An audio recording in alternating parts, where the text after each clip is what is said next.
Good morning, high school wrestling fans, and welcome to the Lancaster High School Fieldhouse. This is Frank Wolf of WNY Athletics, and I'm joined by my tag team partner today, Matt O'Rourke. Tom Prince is producing our show, Francis Beck on camera. And we are in the semifinals, where Iroquois finds themselves trailing Falconer 18-0 after 3 matches. We started off with the 102s. We are now making our ways into the 126 match. Matt, you thought this was going to be a very tight match opening up today.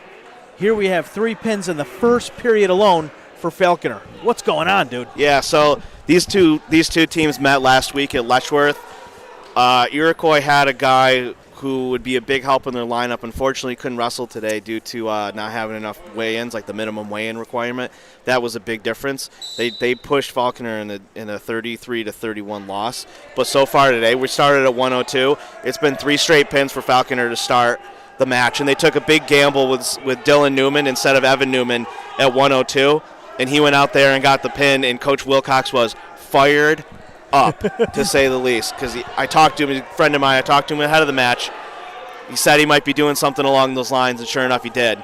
And it paid off big time, and now they're on a roll 18-0. This is where Falconer thrives. They've had good individuals over the years, but every single year they prepare for the dual meet championships, the dual meet state championships. Just when you think they're going to be down, they come out swinging, and they always have something cooked up. I mean, you can see, maybe not on the camera, we can see how many fans of theirs traveled here from over an hour away at, 5 in the morning to get here. Look how many kids are on their team. Look how many coaches they have. Yeah. Not to shy away from Iroquois. Obviously, we know Iroquois is one of the star programs in Western New York traditionally, with the great blue blood program success and a long line of alumni in a great tradition over there in Elma. But we'll get to them. But right now, to start this match, Falconer's up big, 18-0. It's going to be Iroquois is going to have to come up with some magic, I think, to overcome this one. There's a potentially dangerous there. You got Alex Schiffauer from Iroquois on the mat right now. They were going to either send Alex Schiffauer or Michael Schiffauer, so obviously it looks like Michael will be going 132. Jesse Beers is refereeing this match alongside Mike Reynolds. Two of the Southern Tier's finest. Mike Reynolds did his wrestling at Pine Valley. Jesse Beers was a Westfield High School grad and then moved on to wrestle at Brockport. Let's see, what's this? 2-0, 4-0 with the near fall points for. Figure out who that is.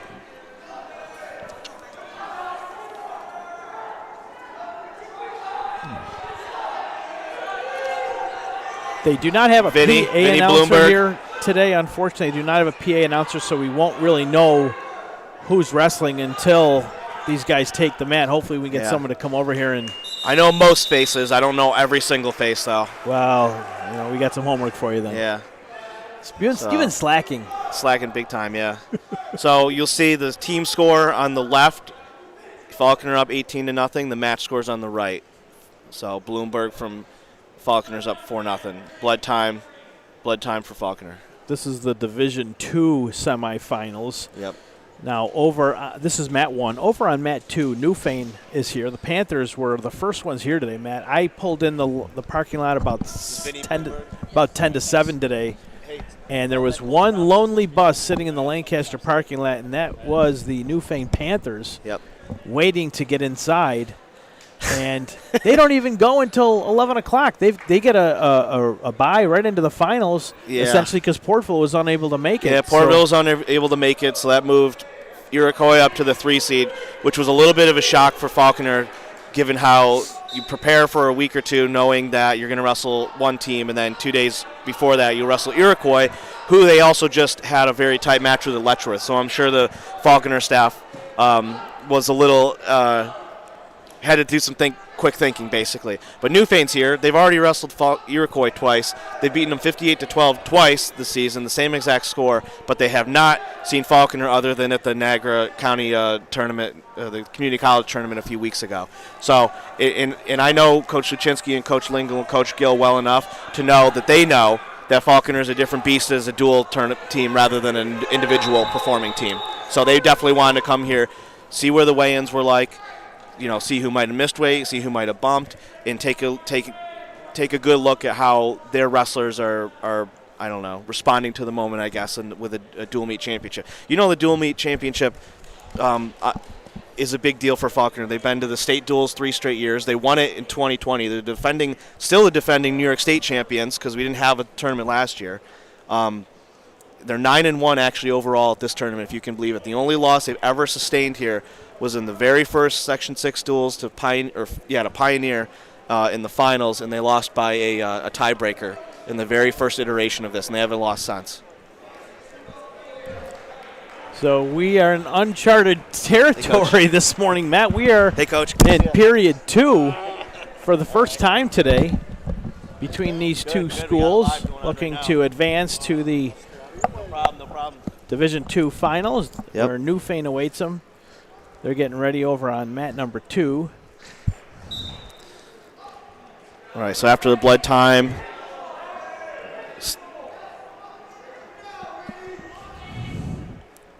I think it's the second period.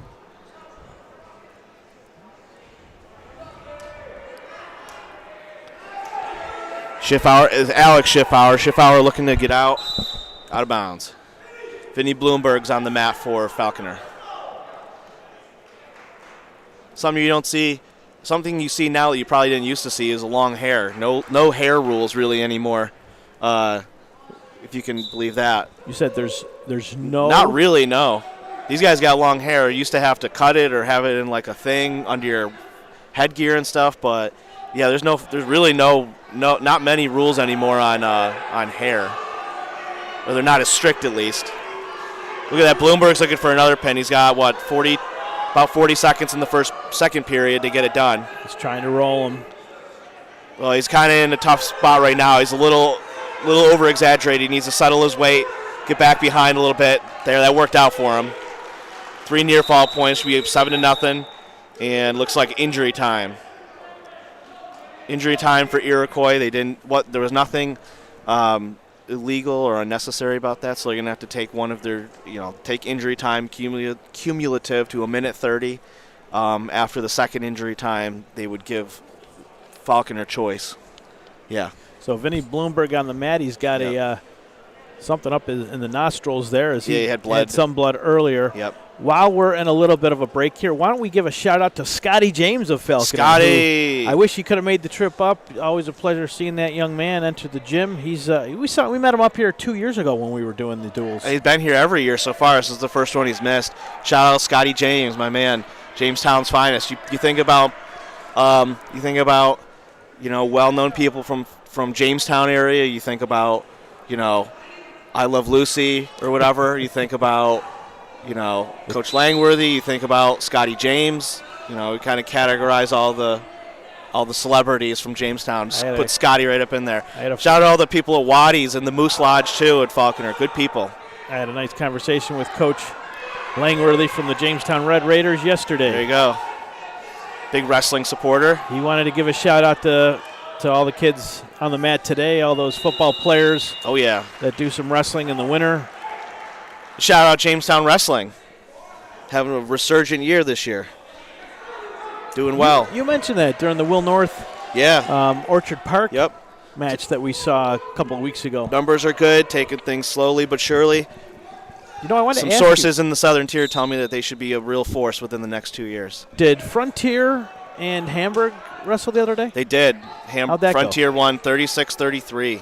Wow. Paw versus Claw, big rivalry match. I know we wanted to live stream that one. Our apologies. We just couldn't get enough guys out there to pull that one off. But hopefully the next time around we'll get them. Yep. Third period. Bloomberg still up 7-0. He's been on top now for most of this match. I don't know what's going on. Probably a stalemate here. Mr. Reynolds says stalemate. Probably the right call. You got 2 guys with long hair here. That's why you brought it up earlier. That's why I said hair. Yeah, look at the hair. My goodness. I couldn't grow hair like that if I had 30 years.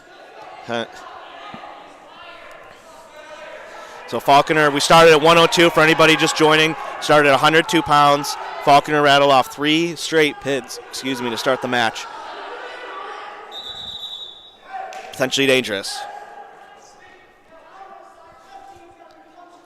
a lot quieter here at Lancaster this morning without 16 teams and without 8 mats going on.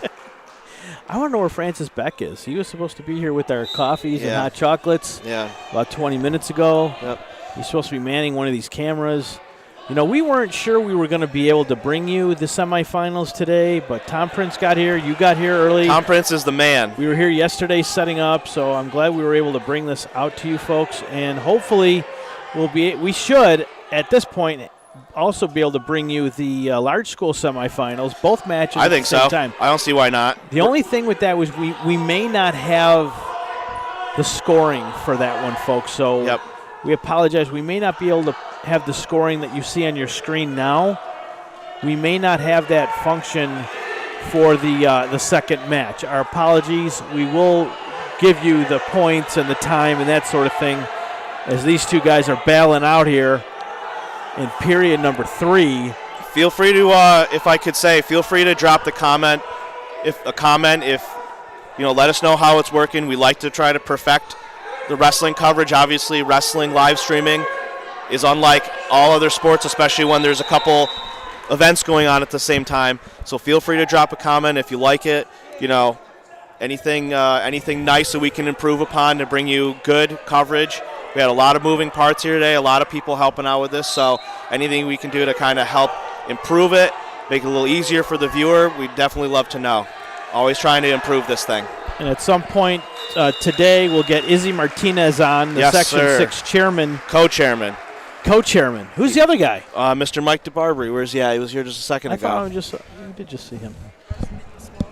So we have next wrestling for Falconer. It'll be Carson De Pasquale. Yep. Carson with a K. Yep. Now, he normally wrestles at the 126, Matt. He weighed in at 127 and a half today. He's going at 132 with Falconer now leading Iroquois 21-0. And Newfane is just circling, like, look at them, like sharks in the tank. They're just waiting for another shot at Falconer. Mm-hmm. They want Falconer. They no bones about it. So, just to recap that last one there, who is it? Bloomberg held on for the regular decision. He won 7-0. He was on top. Looks like he couldn't turn him and couldn't turn Alex Schiffauer for those last critical points. So he gets a decision at 7 with a 7-0 win. An 8-0 win would have been a major decision. Would have been one extra team point for Falconer. So.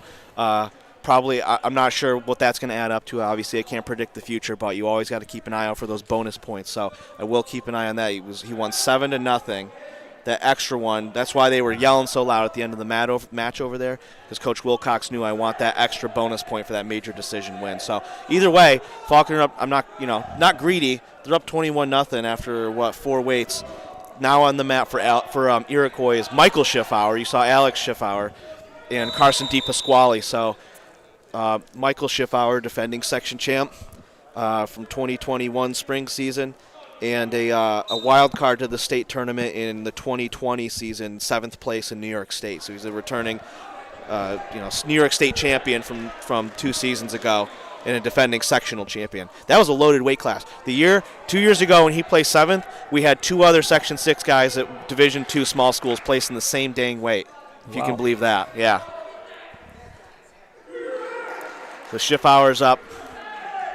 Iroquois wrestles out of that. Is it Division 2 or 3, Matt? They wrestle out of ECIC 2. ECIC 2, along with the Amherst Tigers, Star Point, who will be here later today. That's right.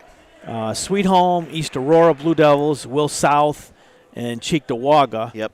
All wrestling out of Division 2 and 3. It's Pioneer, no stranger to the mat. Yeah, so Iroquois is 2-0. In the league. Amherst and Star Point are both 3-0. So obviously, right in the heat of another league title race. Got all sorts of league title races. Falconer's actually in a tight one now with Chautauqua Lake, who would be here if they didn't have their own tournament, I would imagine. Their own tournament's pretty important. They run it down at Ripley Elementary School every year this weekend. Here's a question for you, Matt. Do all teams enter the duels? No. You have to apply. So you have to apply. Yep. What's the qualifications then? There's all sorts of stuff. I mean, normally it hasn't been a problem to bring the top 8 teams here from Division II. From Division I, it's been a little different. It depends on your record. It depends on your wins minus your losses. It depends on your quality of your wins, your wins versus teams with the teams you beat.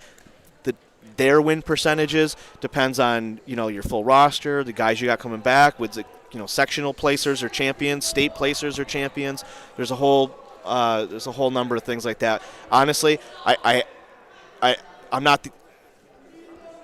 I guess I know the bones of it, but that's a question we should definitely ask Mr. Martinez or Mr. DeBarbery. They can really explain that and get down and really, those are the experts. I don't want to take away from what the experts actually know. But I mean, if you, any combination of what I said, will pretty much answer your question. I know that Division II only had a couple of applicants this year, 6, and we have 3 teams here. And I know Division I had a bunch of applicants, but unfortunately, a couple teams that normally would be here couldn't because I don't know, they didn't have enough weigh-ins. We've seen Frontier here, we've seen Hamburg here in the past, and then of course the quarterfinals the other day got canceled because of the snow day. So, getting this thing off the ground has been a challenge for sure this year. So the winner today will head to Syracuse, the SRC Arena, for the 2022 Dual Meet Wrestling Championships. That's in Syracuse, New York. Yep. We know one team for sure is going to head to Syracuse, but Izzy indicated that they may have an at-large bid. We usually do. Yeah, Section 6 usually does. I mean, 2 years ago when Falconer won the state title, we had 4 teams there. So we had 2 in big school and 2 in small school. Yeah, I mean, there's other parts of the state that don't have as good or any, actually, big schools. Teams? I mean, Section 10 up in Jefferson County area, they don't have any big schools, or at least they haven't. Maybe somebody fluctuated this year over the 500 or the 599 limit. I doubt it, though, very much so. Section 7 up in the Saranac Lake, or up in the Saranac region, doesn't have a big school. Section 3 big schools isn't normally very deep, so they don't really have a chance. Section 4 big schools isn't very deep. Actually, take that back. Section 4 isn't very deep, but they have very high-quality teams at the top. Shout out Shenango Forks, Horseheads, teams like that. So, I mean, there's an opportunity. There's an extra spots available for wild cards in big schools. So, and usually our top 2 performing big schools are good enough and qualified enough to go. We've only ever seen Lancaster or Wheatfield win this thing, and only Lancaster and Wheatfield have been to the tournament with the exception of Olean in 2019, that tournament that got canceled. So, I mean, Wheatfield made the state dual, the semifinals in 2019, I believe. Yeah, actually they did, because they were a wild card because the tournament got canceled. Oh, Schiffauer looking for the pin here. He's up 8-2. Good fight by De Pasquale to get out of there. It'll be 10-3. A minute 43 left. It looks like this third period. Yeah, this a little off in the distance over there. This semifinal is moving along, and a lot of that had to do with those 3 quick pins for the Falconer. It sure did, but the last one went 6 minutes, and there was a couple of injury times and a blood time.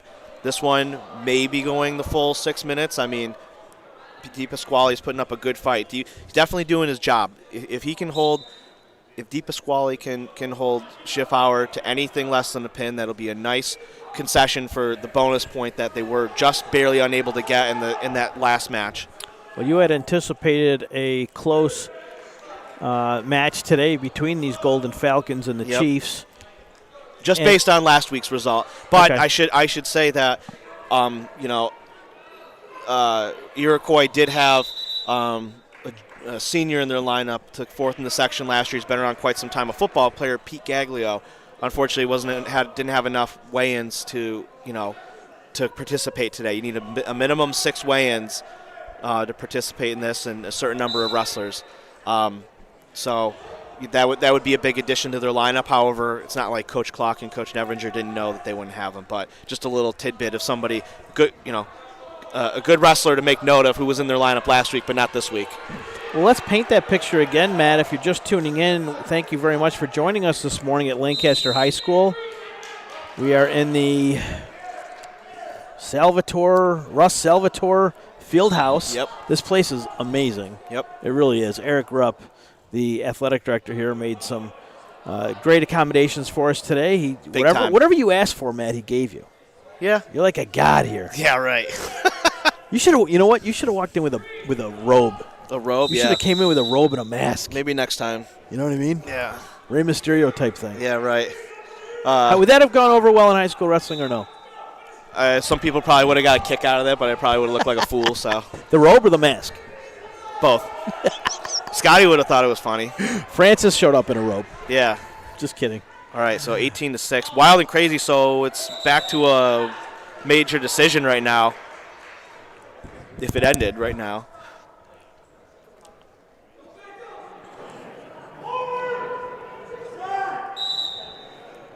Yeah, Michael Schiffauer from Iroquois, Carson De Pasquale from Falconer, and it looks like that's going to be. Hold on, give me one second. So that's only a major decision for them. Would you say, Chase? Thanks, buddy. All right, my buddy Colton Brown is helping me out today, making sure I know who's coming up for them. I know Austin Chase is coming up right now for Falconer, and he's going to take on Ryan Sweeney. From Iroquois. One of two studs back to back is a nice setup for Iroquois with Michael Schiffauer 132 and Ryan Sweeney at 138. Both with state tournament experience. Both weighed in at 139 this morning. Yep. So that's only going to be a major decision for Michael Schiffauer. That is a big cut into the team score. That Falconer, Iroquois was definitely hoping for 6 on that one, but Falconer getting away with losing only a major decision there is a big win. Sometimes, Frank, in dual meets in wrestling, when you lose, you sometimes win. When you can cut studs to not getting pins, he didn't even get a tech on that one. That's a big win for Falconer, shave an extra 2 team points off of the score. I gotta say, Matt, I am excited about hopefully seeing maybe Kyle Keefe wrestle a little bit later today in that 189 bracket. And then at 215 for Iroquois, Trevor Berry. Two awesome football players. Enjoy watching them. Hopefully we'll be able to see them. I also see a Dalton Caldwell for Falconer. He's another great football player. They had very good seasons this past fall. Shout out to those guys and good families.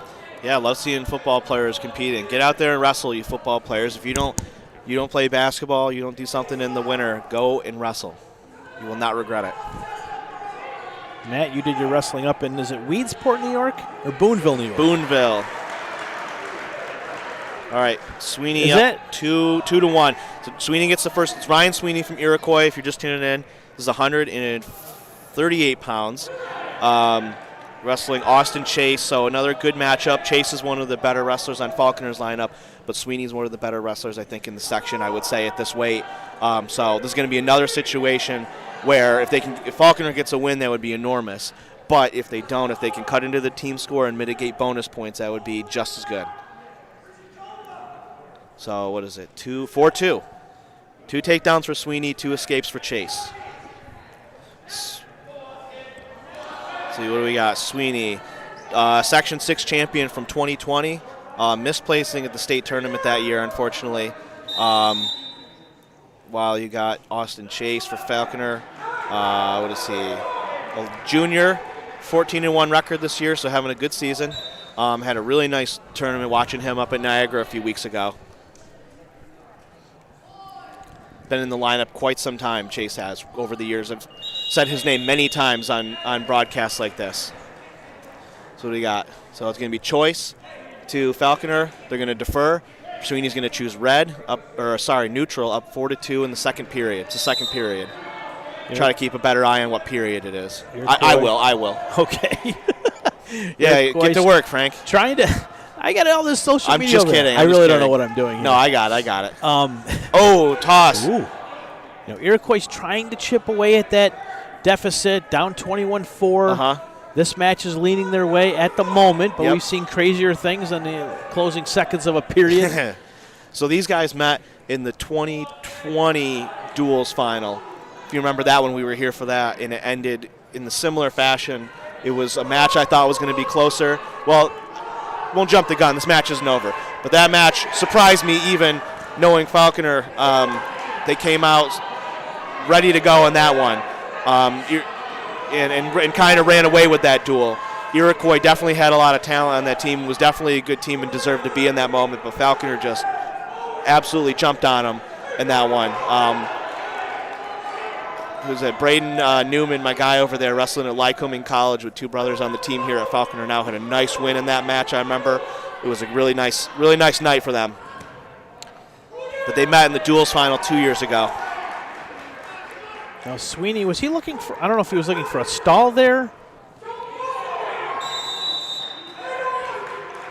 Looked a little frustrated. So, escape a second ago. It's 6-3, I think. It's all good. We'll get updated. Yeah, 6-3 in favor of Ryan Sweeney. Let me check that score from 2 years ago. O'Rourke's on the case yet again. So we'll stay here, folks. Right after the semifinals conclude, we'll take a couple of breaks. We'll come on back with the finals, where Newfane will take on the winner of this semifinal match. And then we will have another. We'll end the broadcast after the finals. We'll come back a couple hours later with the Division I or large school semifinals and finals, respectively. Niagara Wheatfield just wrestled last night again. Last night, Matt, they defeated Will North. Williamsville North / East. Yep. Now, what kind of a? So let me get in this, Matt, real quick. You see all the Falconer people clapping over there. You were on the other camera. They know that this is a big match for them to stay in, possibly win with Austin Chase against Ryan Sweeney. But right now, this is just like the Schiff Hour match from the one before. A big opportunity for Falconer, if they lose this match, this head-to-head, to mitigate some team points. So Coach Wilcox is going to expect Chase, if he doesn't win, to absolutely not lose by anything worse than a 7 or less point decision, which would only be 3 team points for Iroquois when they can usually rely on Sweeney for 6. That would be enormous for them. So Wheatfield, your question. Are they at a disadvantage coming into today, having wrestled yesterday? Could be, could not be. I guess it just kind of depends on, if they, making sure those young guys get enough sleep, or making sure the coaching staff wasn't, I'm sure that Coach Sweeney and Coach Plotz would have appreciated last night to have a little extra time to analyze the start point lineup. However, they've been at this quite some time. I'm not too worried about it. Coach Rick Sweeney up at Niagara Wheatfield, knowing who his competition is. So it honestly isn't the worst thing in the world. I guess if you have guys making weight, it could hurt sometimes, because there is no additional weight here today. Since this is Wheatfield wrestled last night, yes, but there is no additional weight for anybody today, because this is technically considered a postseason event, and that is a pretty clearly defined rule. You don't get extra weight for a postseason event when you wrestled the day or two before. That just keeps things consistent. But at the same time, you get down to Syracuse, you're wrestling the next day anyways. Well, that's a one-day tournament. At the individual tournament in Albany is a 2-day. Right, correct. 2 day. If it's a postseason tournament and it's a 2-day tournament, like the state individual tournament, yes, you do get that extra weight. But to keep things consistent and clean, for an event like this where everybody's coming from north, south, east, west in the entire section, no, there's no additional weight. So short time on this one, 20 seconds left. Chase still holding on to a 7-3 deficit. Just what Falconer's going to want out of this. They're going to want it right here. Don't stall in this position. Keep those underhooks. Don't get, fireman carry. Don't get dumped to your back and give up some cheap, easy, late points. So Sweeney's going to come away with a decision here. But you can see the Falconer people, they love it. They know what the deal is with that. They just took away 3 points from a guy who normally gets 6 for Iroquois, which is a big deal in a match like this. So decision be 7. It'd be 7. 21 to 7. 21-7. Okay. Yep. For the team score. Down by 2 touchdowns. Yeah. Going into 145 pounds. We're midway through the weight classes. Looks like Jacob Clark for Falconer weighed in at 147 this morning. For you guys? Thanks, buddy. Yeah, you're right. It's Jacob Clark. I got a runner over here, my man Colton Brown, helping me out, understanding who we're like I said, I know a lot of these guys' faces. I don't know everybody. So You don't have a runner for Iroquois yet? We got some homework to do. yeah, I'll find out.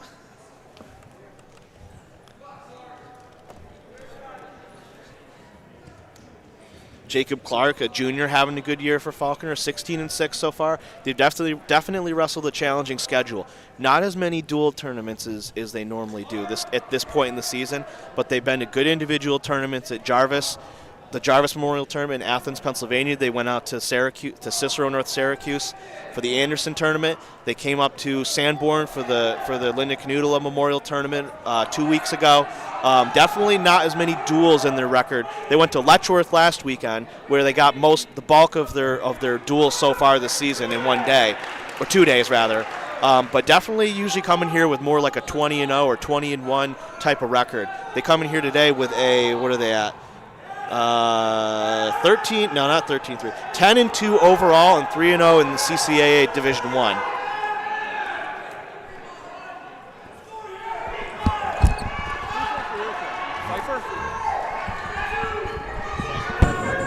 I'll find out.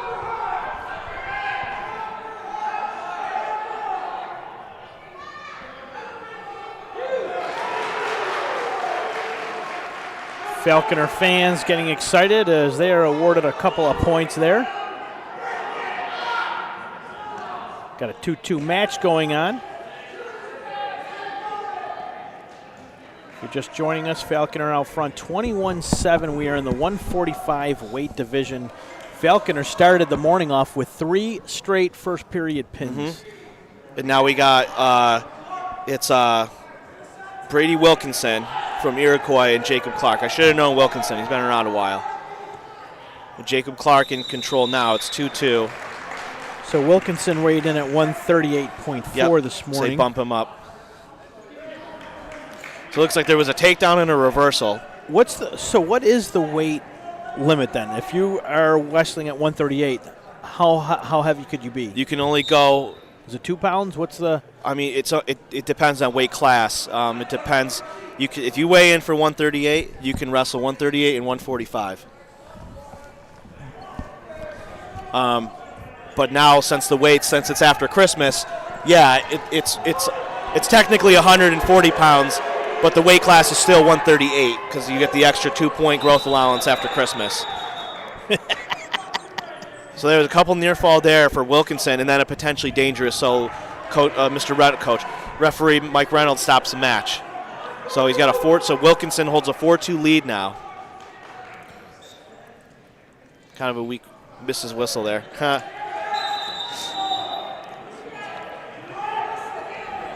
Our camera guy for the finals, BJ Stack, is a graduate of Iroquois. Oh yeah. Yeah, he's looking forward to maybe getting a match or two in before this thing's over. But he'll be here shortly. You wrestle him. You want me to wrestle BJ? Yeah, go ahead. Come on, man. He's got like 30 pounds on me. All right. In the good. Yeah. All muscle.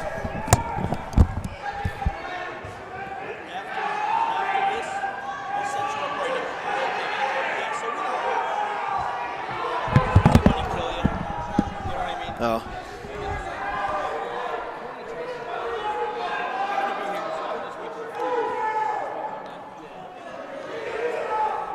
So Wilkinson with a figure 4 on the leg.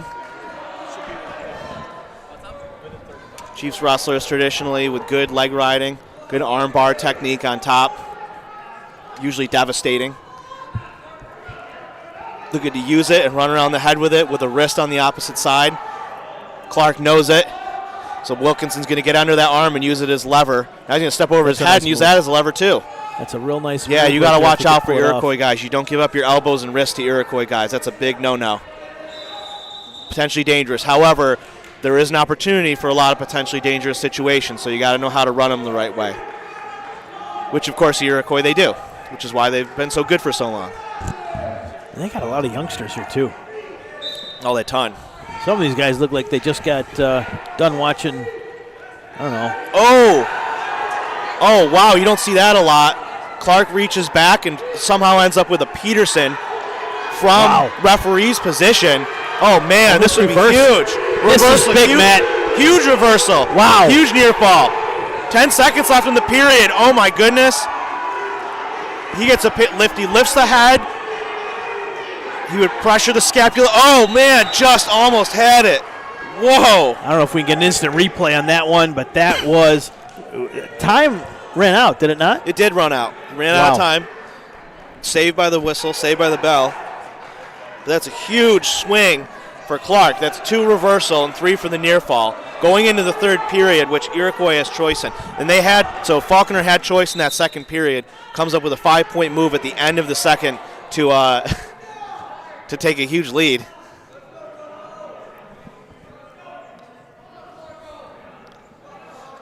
Maybe he got 2 points for the near fall. He might have ran out of time. So if the score says 7-4, that would be correct too. I thought I saw 3. It might just be 2. So Wilkinson's going to go down. Second period. Falconer up 21-7 after 6 waits. Remember, there's only 13 now too, so that's 2 less matches than we saw the last time we were here. 13-match rule went into implementation last spring. You weren't too happy about that when they made that announcement. Now you. I don't know. I guess I didn't. Stalling on warning on Clark. So when you stall warning on top equals a you stop the match and you reset. I want to thank Arm Drag for retweeting our live stream links. We appreciate you guys. Tim. Hope you're watching out there today on either YouTube or Facebook or Twitter.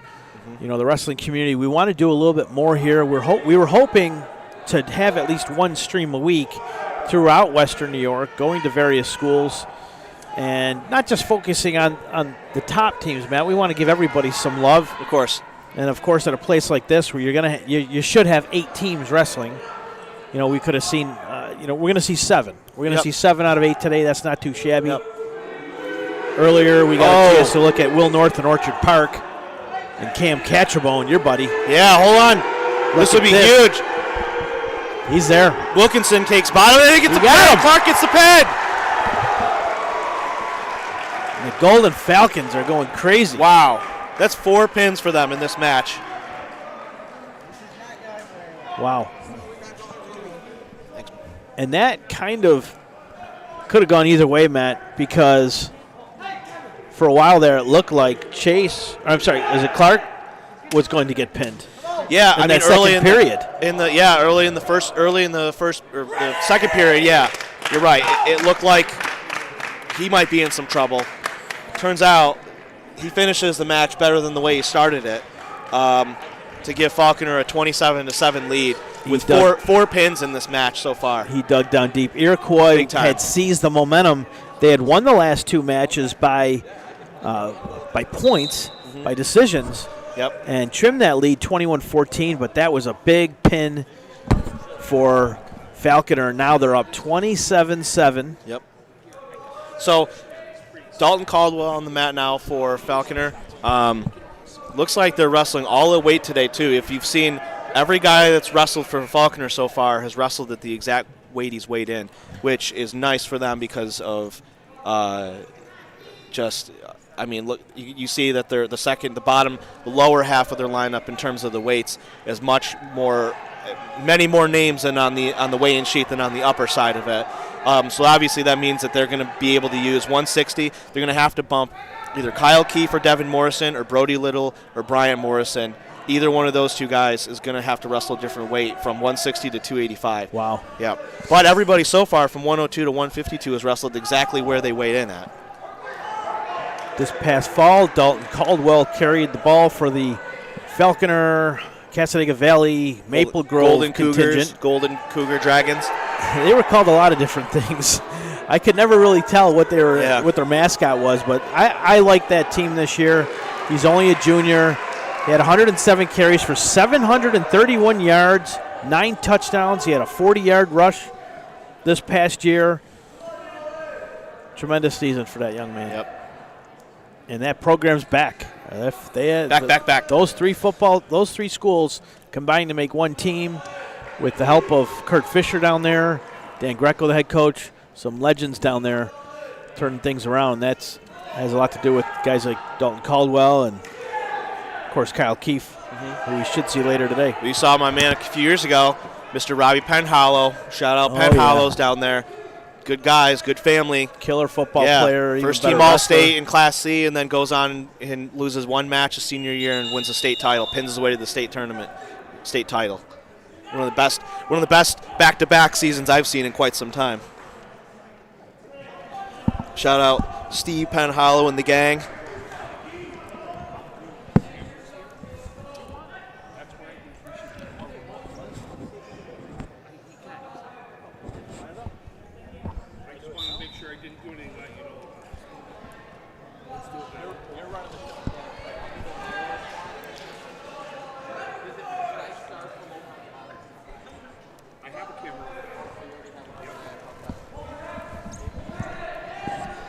Caldwell down 3-2. Looking for a half. A little bit of reaching back here can be a dangerous situation for anybody in any position.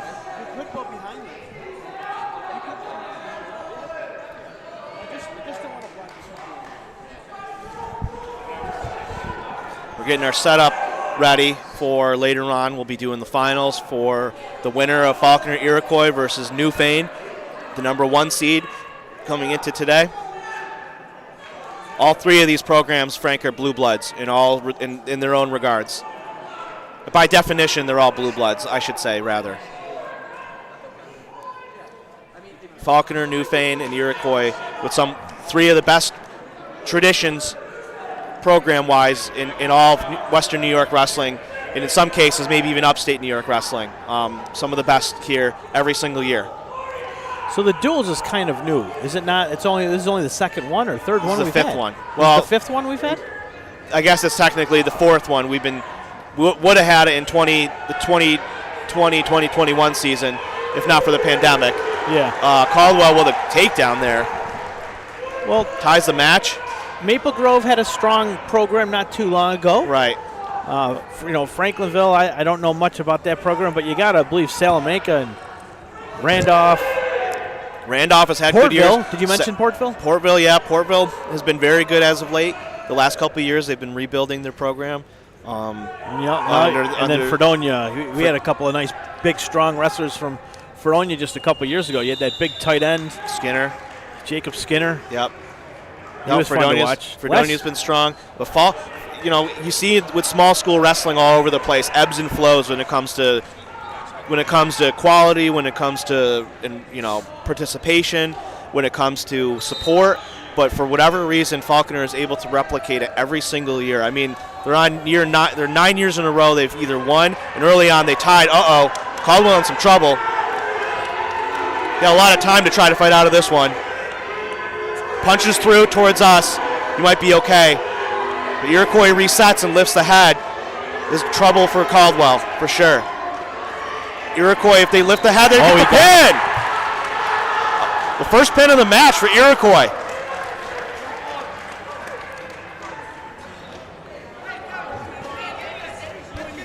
Make sure I find out who that was for everybody.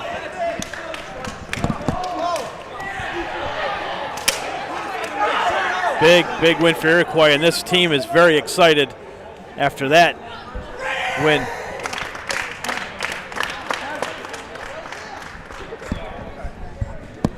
They're excited because they know how important that was. They haven't had a pin. Thanks.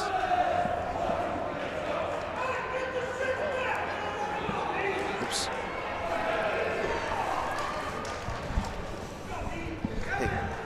Hey, buddy. Hey. Come here real quick.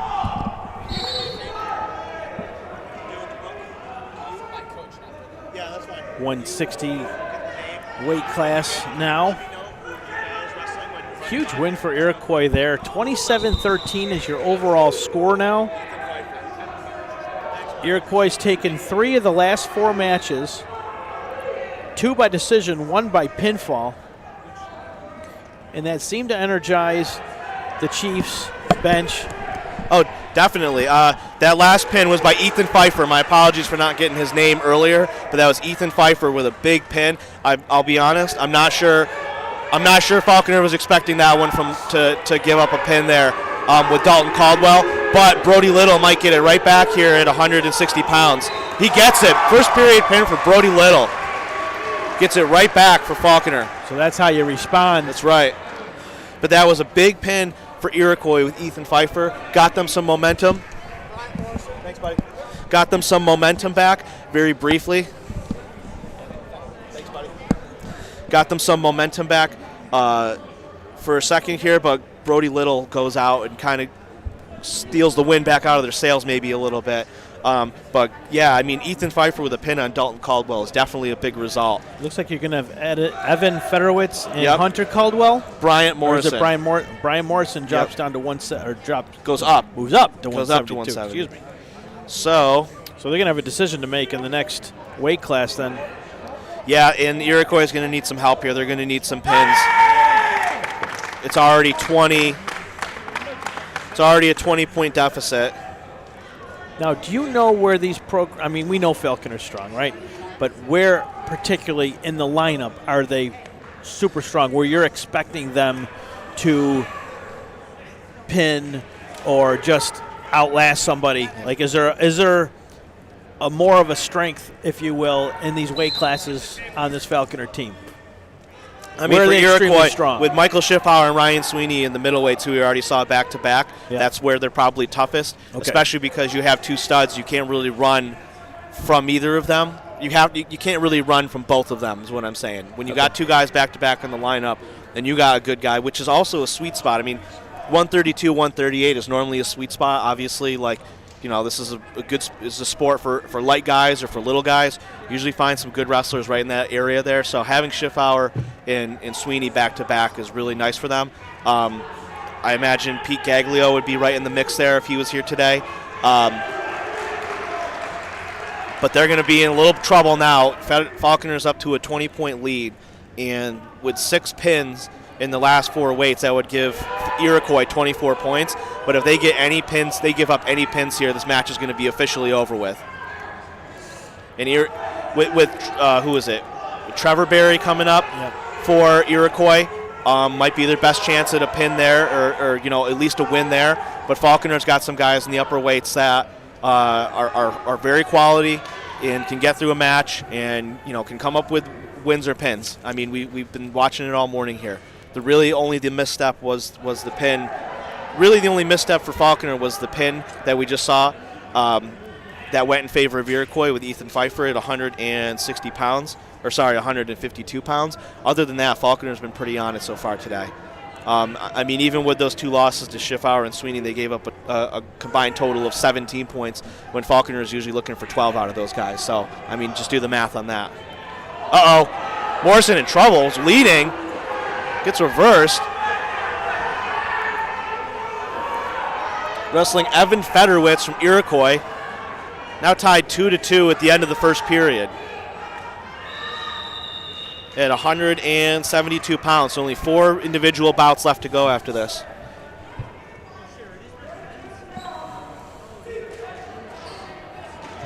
Our graphic design work is done by a gentleman named Tim Gardner, who came on board with WNY Athletics about a year ago. Does a lot of work with the Williamsville School, is a Sweet Home grad, a former wrestler. There you go. Francis and I are going to tag team him later. We're going to wrestle Tim by ourselves. Me and you, Francis. Francis is shaking his head no. Come on, Tim. You and me can't take Tim Gardner. The 2 of us together, Francis. Francis is shaking his head no. I don't know if Tim's watching. I hope Tim's not watching and listening right now. I'm calling him out. Francis is watching, and I don't know, he has no idea what he got himself into this morning. Oh, he knows. You've been dragging him around to wrestling stuff for a couple years now. Been bullying Francis into showing up to my wrestling nonsense. Right, Francis? Yeah, he's shaking his head. I'm just kidding. Francis is a good guy. Does a lot of good work for high school sports in Western New York. Celebrated a 24th birthday the other day. Oh, Morrison. Wow. Now with a half. Wow. Oh, it pinned. That's it. Huge pin for Falconer. Enormous. 39-13. Falconer is going to go on to win this match. Thanks, bud.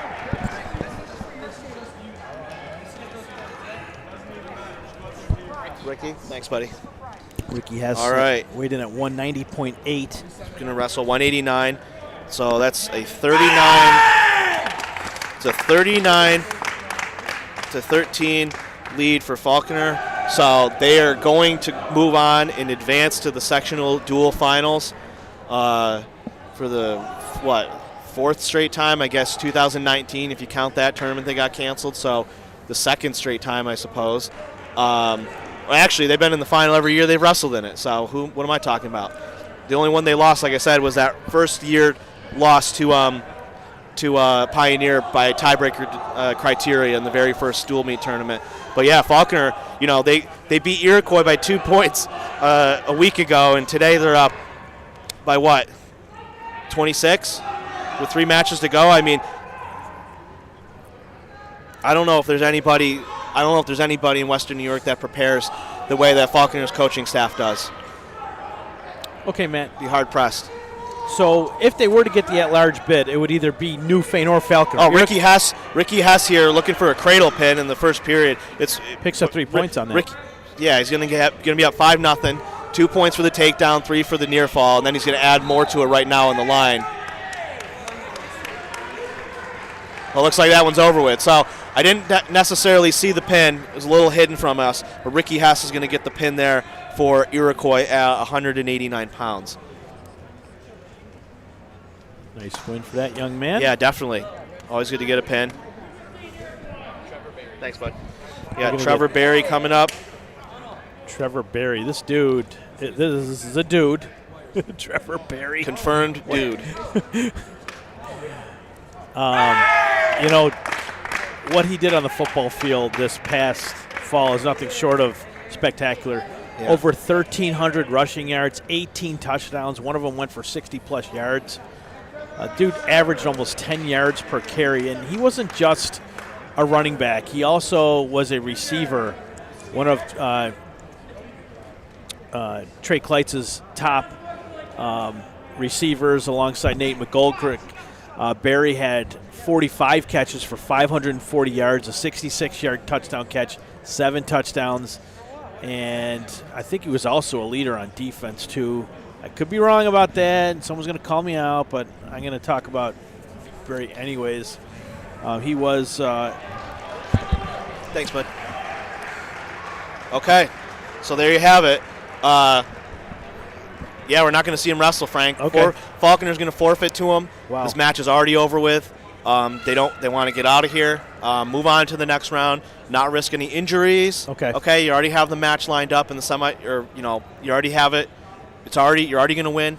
Probably the smart move. We'll see if it pays off, because sometimes it's good to get the guys out there or give them a warm-up match. Get the blood flowing before they take on Newfane.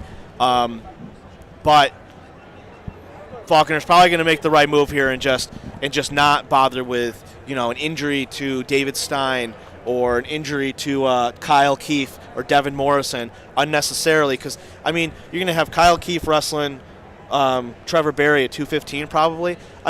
Those are 2 good wrestlers. Trevor Berry's pretty physical. You know what? Probably the smart thing is to just avoid them. Get ready for Simon Lingle from Newfane and Charles LaRose in the upper 2 weights, because they're going to need all the energy they can get. Lingle's having a great season for Newfane. LaRose is a defending sectional champion, and Coach Wilcox and his gang definitely know that. So it's probably the smart move to forfeit those last 2 weights. When you don't need to wrestle them, the match is already over with. Just get out of here and move on to the next round. So that'll do it for the semifinals. Yep. We'll have Newfane taking on Falconer. Yep. Matt O'Rourke, Frank Wolf will be back in just a little bit. We're going to take a timeout. We appreciate you watching our broadcast today. We'll be back with the finals. Newfane getting ready to take on Falconer. So we'll be back after a word from our sponsors. 39-30 is going to be the final there.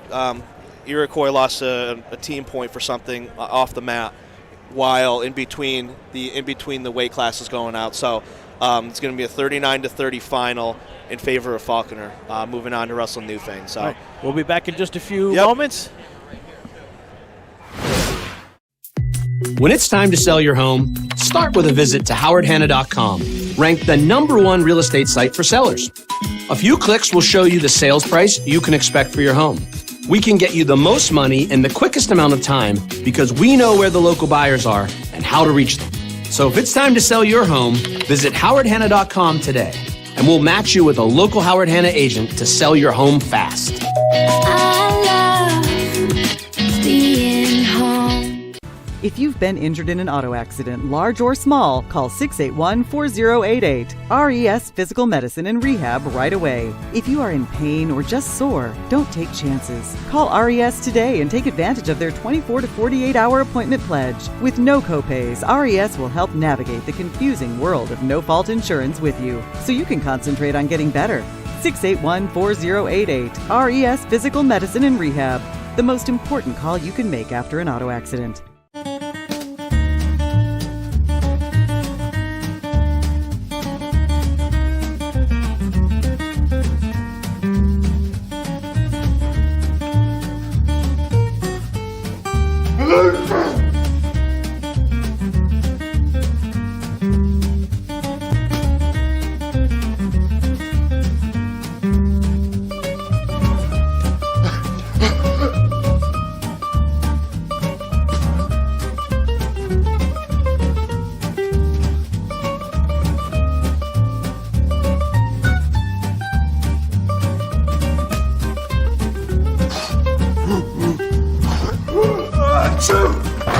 Avoiding care can lead to worse problems. Don't delay care. We're here for you. Western New York Immediate Care provides quick, quality care for non-emergent injuries and illnesses. Go to WNYimmediatecare.com for more information. 300 Level Media is a locally owned and operated, multi-purpose media company right here in Western New York. You'll find us everywhere, covering the Bills, Sabres, Buttes, Bisons, Big Four basketball, local college sports, and much more. Our staff offers a variety of media services, from video production, live event coverage, audio broadcasts, professional voiceovers, camera operation, and videography. Visit www.300levelmedia.com or give us a call at 716-427-2600. This is 300 Level Media. Does he do car? Forget about it. How about home? Forget about it. Does he get good rates? Forget about it. And you're saying there's no problem too big for this guy? Forget about it.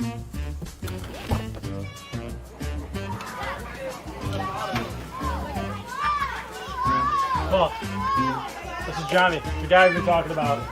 Johnny, this is Paul Wolf. Mr. Wolf, it's nice to meet you. Thank you for the invite. Not a problem. It's Paul, not Mr. Wolf. Oh, sorry, Paul. Johnny, forget about it. For all your insurance needs, call 835-WOLF. And...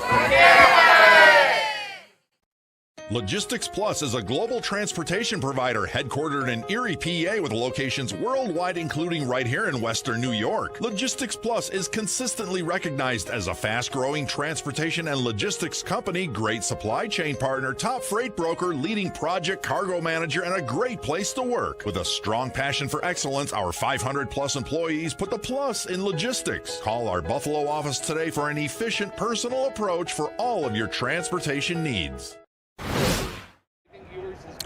Okay, welcome back to Lancaster High School, home of the Legends. We are here at the Russ Salvatore Fieldhouse. The semifinal match is over. Falconer moves on after defeating Iroquois just a moment ago. They will take on the Newfane Panthers. Now, the finals will not start till about 11 a.m., so we're not going to go off air. We're going to go to our landing page. Don't freak out. We'll come back at about 10:55. But there won't be any audio for the next 40 minutes or so. But Matt O'Rourke, who wants to hug me, bear hug me, he probably wants to choke me too for a little bit here. We're going to be back at about 10:55. Don't go anywhere. You're watching high school wrestling, the Section 6 small school dual finals coming up in just about 30, 40 minutes. I can't add.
Hey everybody, we're back at Lancaster High School, the Russell J. Salvatore Fieldhouse. Matt O'Rourke, Frank Wolf, we're bringing you the call of the Section 6 dual finals between the Newfane Panthers and the Falconer Golden Cougars. Yeah, I got a correction. I always say Falconer by default, but it's technically Falconer Casadega Valley. Okay. I always say that. I just kind of go Falconer. I think we all get the gist of it. The good folks at Casadega Valley, we apologize for Matt making that mistake. I didn't. I mean, I always Yes, do I it. Yeah. I think everybody gets it. I say Falconer enough. I don't think I need to say both. I hope The not. hate mail can go to 405 North French Road, Suite 106. Yep. Anyways, we're going to get going here in just a little bit. Newfane, they got here before anyone else, even before the Lancaster maintenance crew. Newfane was waiting in that parking lot for this to begin. They've been sizing up the Falconer Casadega squad since they got here. They've been going at it, and I'm telling you, the minute they got off the bus and entered the gym mat, I can hear the coach giving instructions, shouting at the guys to stay loose. Yep. And they've been running around the track here. They've been, getting into the moment. Yep. But Falconer just had a big match with Iroquois. They expected to take on Portville because they pulled out. They ended up with Iroquois. So now you got Falconer after defeating the Iroquois just about an hour ago. Now getting ready for the Newfane Panthers. They come into this duel.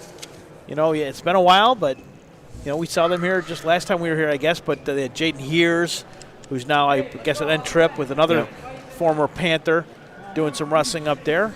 Well, you would have seen Newfane get here early. Intention's definitely high with them. This is the first time they've been the top seed here.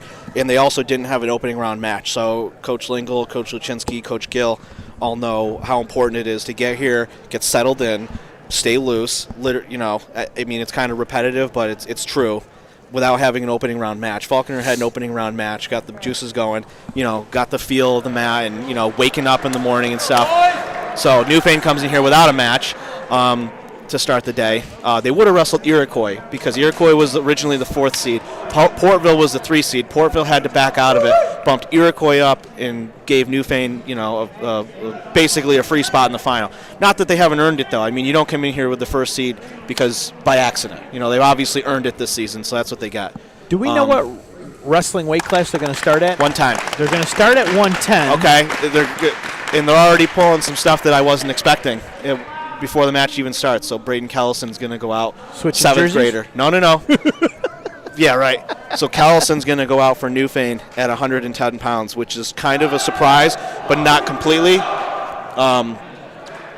Is this a roll the dice type deal? Kind of, yeah. Kind of is. He's a 7th grader, but he's extremely talented. He'll be one of the top 102 pounders in the section in Division II. In just a little bit, we are going to have the co-chairman, Israel Martinez, joining Matt O'Rourke in just a little bit, just to kind of give you folks at home a little more update on the way that the section works and the state finals works and things of that nature, how wrestling as a whole is doing here in Western New York. We're going to have former coach in Niagara Falls, Izzy Martinez, join you in just a few moments here. But let's get into this match. Matt, who do we have on the mat right now? So for Newfane, it's 7th grader Braden Kellison. He's wrestling Carson Lundgren, who we saw in the first round there. Kellison already on a nice double leg. They're looking for 2, but Mr. Beers, coach. Referee for this one's Jesse Beers. He says no 2. Now he awards it, and immediately Kellison lets him go, so it's a 2-1 lead. Good call by Mr. Beers, waiting on that one. You never know in that situation where you're kind of at the waist after a double leg, but the guy's facing you and he's on his rear end. That honestly, sometimes it does not result in a takedown. But that time it was a good weight and a good call by Mr. Beers, who's an experienced New York State tournament referee, been around quite some time. So it's 2-1 Kellison. Lundgren turns around, and now he gets a takedown. So he's going to take a 3-1 lead. This is the first match of the duel at 110 pounds. Newman came into this match, weighed in at 97.9 this morning. Not Newman, I'm sorry. Lundgren. Carson Lundgren came in at 111.9, and Kellison Neglia came in at 100.6. Yep. And again, we will bring Izzy Martinez after this match. Yeah, after this match, we'll bring Izzy in. Talk to Izzy afterwards, yeah. So, let's see. First period still.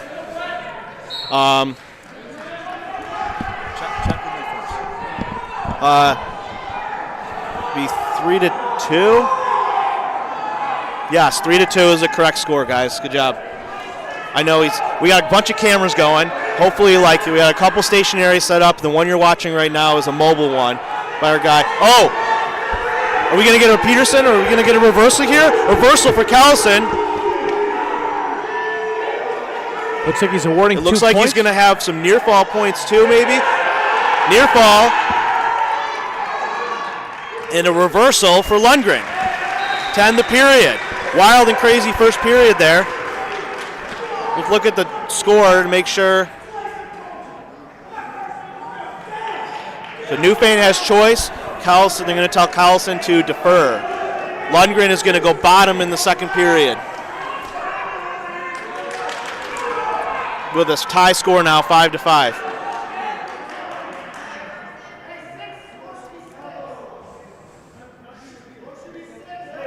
So it's Newfane's Braden Kellison versus Falconer's Carson Lundgren. Second period, tie match, first bout. Lundgren immediately gets a reversal, takes a 7-5 lead. First bout of the duel at 110 pounds. Lundgren, a 10th grader, 13-9 record this year. Kellison for Newfane, an outstanding 7th grader, 13-3 this year at 102 pounds.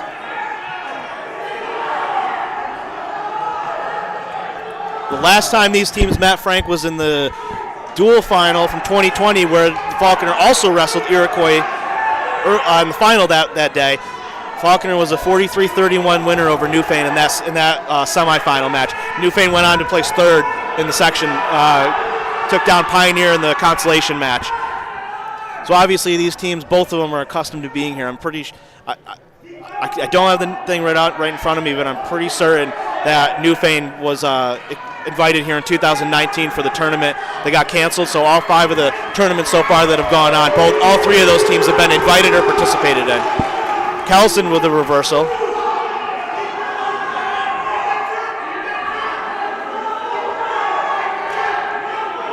Less than a minute to go in the second period. First match of the duel, Carson Lundgren from Falconer versus Braden Kellison from Newfane. The top 2 seeds going at it. Newfane the top seed, Falconer the 2 seed. Ton of people from Falconer made the trip up here. They always travel well. Look at this crew. They always travel well. Every single time. Newfane's giving them a run for their money. That's it's right. not around the block for them either. Right.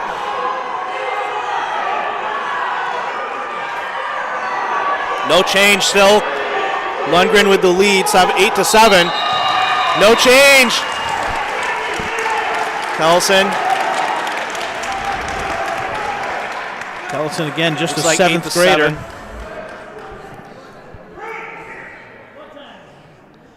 Oh, blood time. Who's bleeding? So we're going to have a little bit of a stoppage here for just a few moments.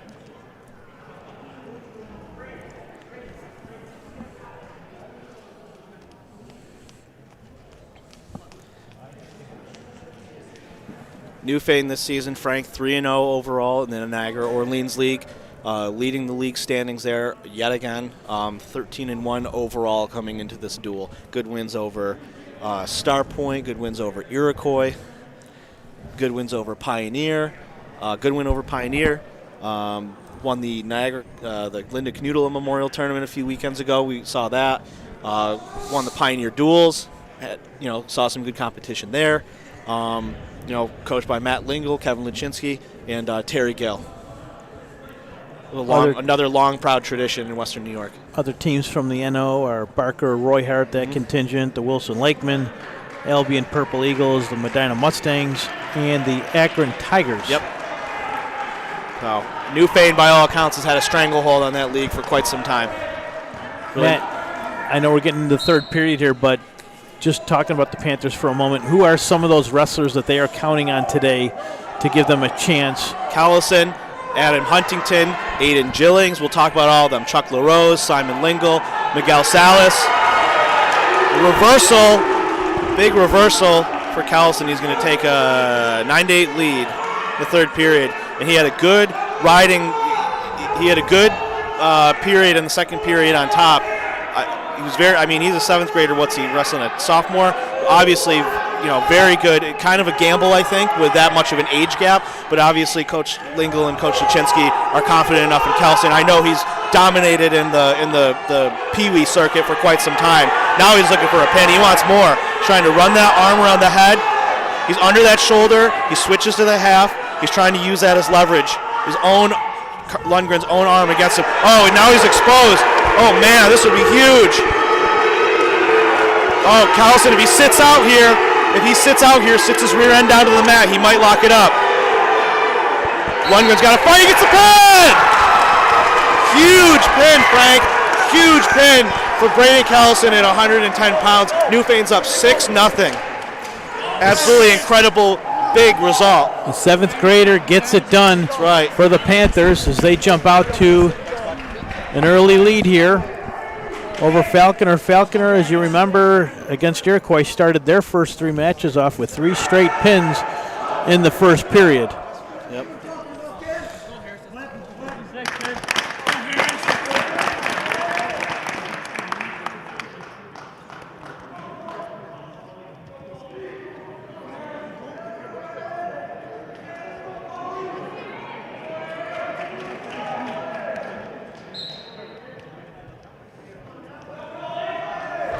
All right.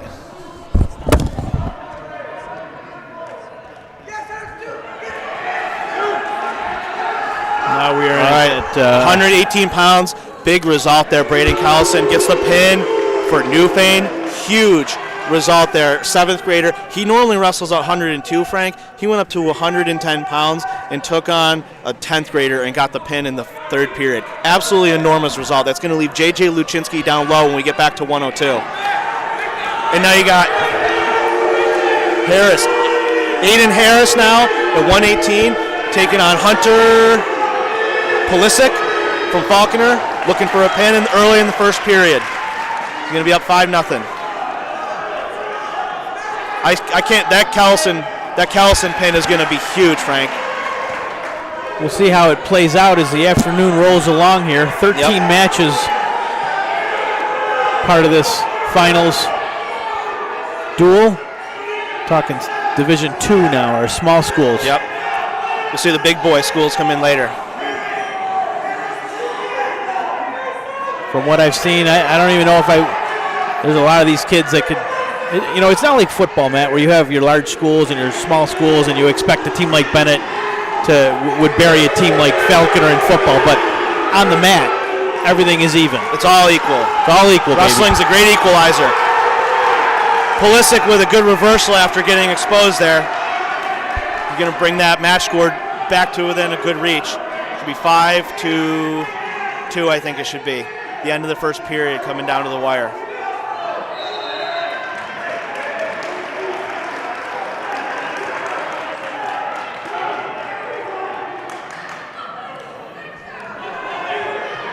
So we move into the second period now. Yep. 9-2.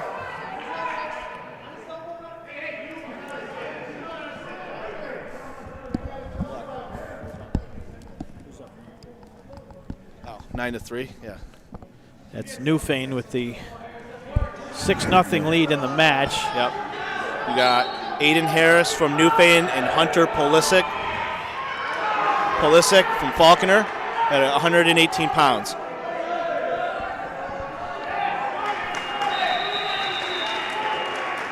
Talked about, so what are we going to do here? Second period, Newfane or Falconer choice. Coach Wilcox says defer. And Newfane sends Harris down. Start the second period with a 9-3 lead. Talked about the Newfane coaches and record a little bit. Falconer comes in 3-0 in CCAA 1, 10-2 overall. Coached by Drew Wilcox, Trevor Delahoy, Chris Fiasco, Mike Smith, Travis Hummel, and Jake Youngberg.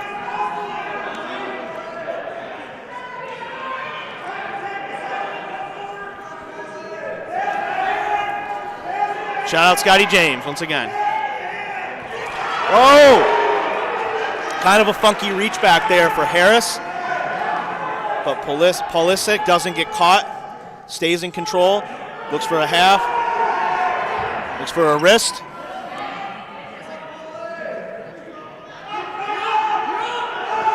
Be huge for him to grab some near fall points in this period now that he's on top.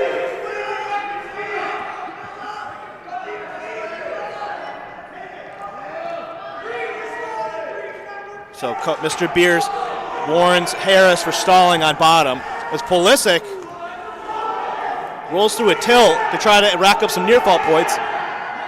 Trying to stack him up. Oh, he pulls him right on himself. Luckily for him, no change. Now there's a change. Give Harris a reversal for 2 points. 11-3 lead now. So now he's in major decision territory for the extra bonus point for the team score with an 8-point lead. So Coach Luczynski's screaming at him. Oh! Gets under an arm, pulls him straight back, and he's going to get 2 near fall points for that, maybe more, if he comes out of criteria. So that's going to be 2 more. 13-3 lead. But Coach Luczynski is going to want him to take it easy here. He's going to be looking for a pin. He doesn't want that doesn't want that tech fall. Wants to rack up that extra bonus point with a pin if he can, obviously. 10 seconds left in the period.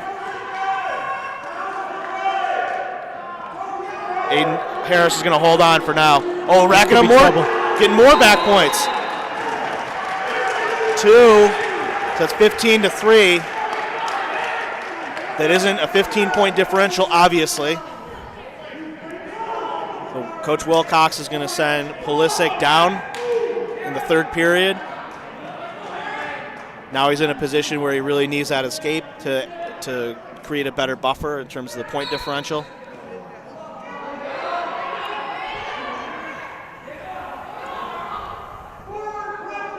Harris blocks inside the far leg there, looking for a wrist. Gonna scoop that ankle. Pulisic gets out, so he gets the point he needed. Still in major decision territory here.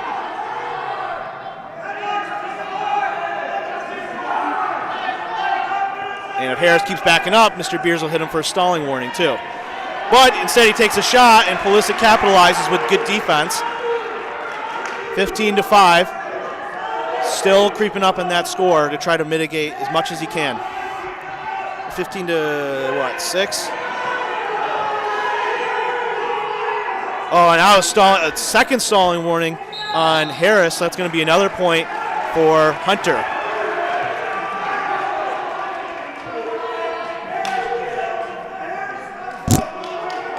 (15-7) with a minute remaining in the 3rd period. Nice job, guys. Caution.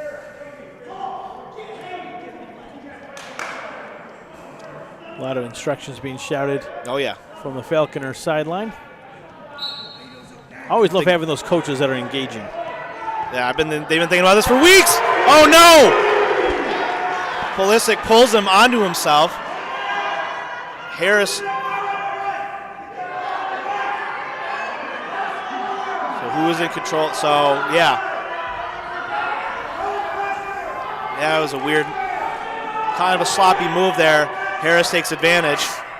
Looking for a bar. 40 seconds left. Now this is where Coach Luczynski and Coach Lundgren are going to want a pin. This is where they want it, right here. Harris settle the weight. He can get a pin here right on the line. It can't happen.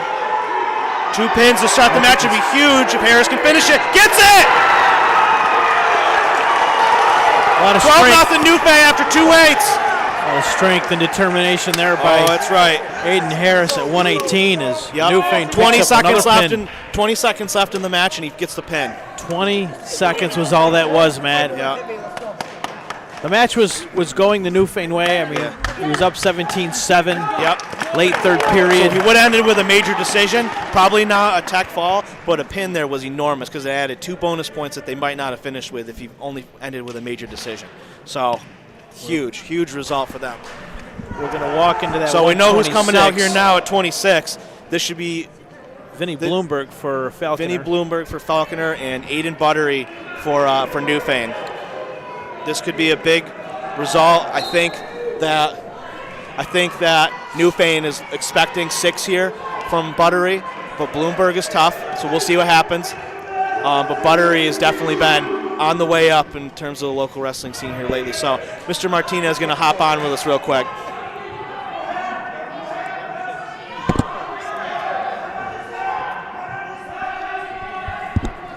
Hey, Izzy. Hi, Matt. Hey, thanks for joining. Kind of tradition here.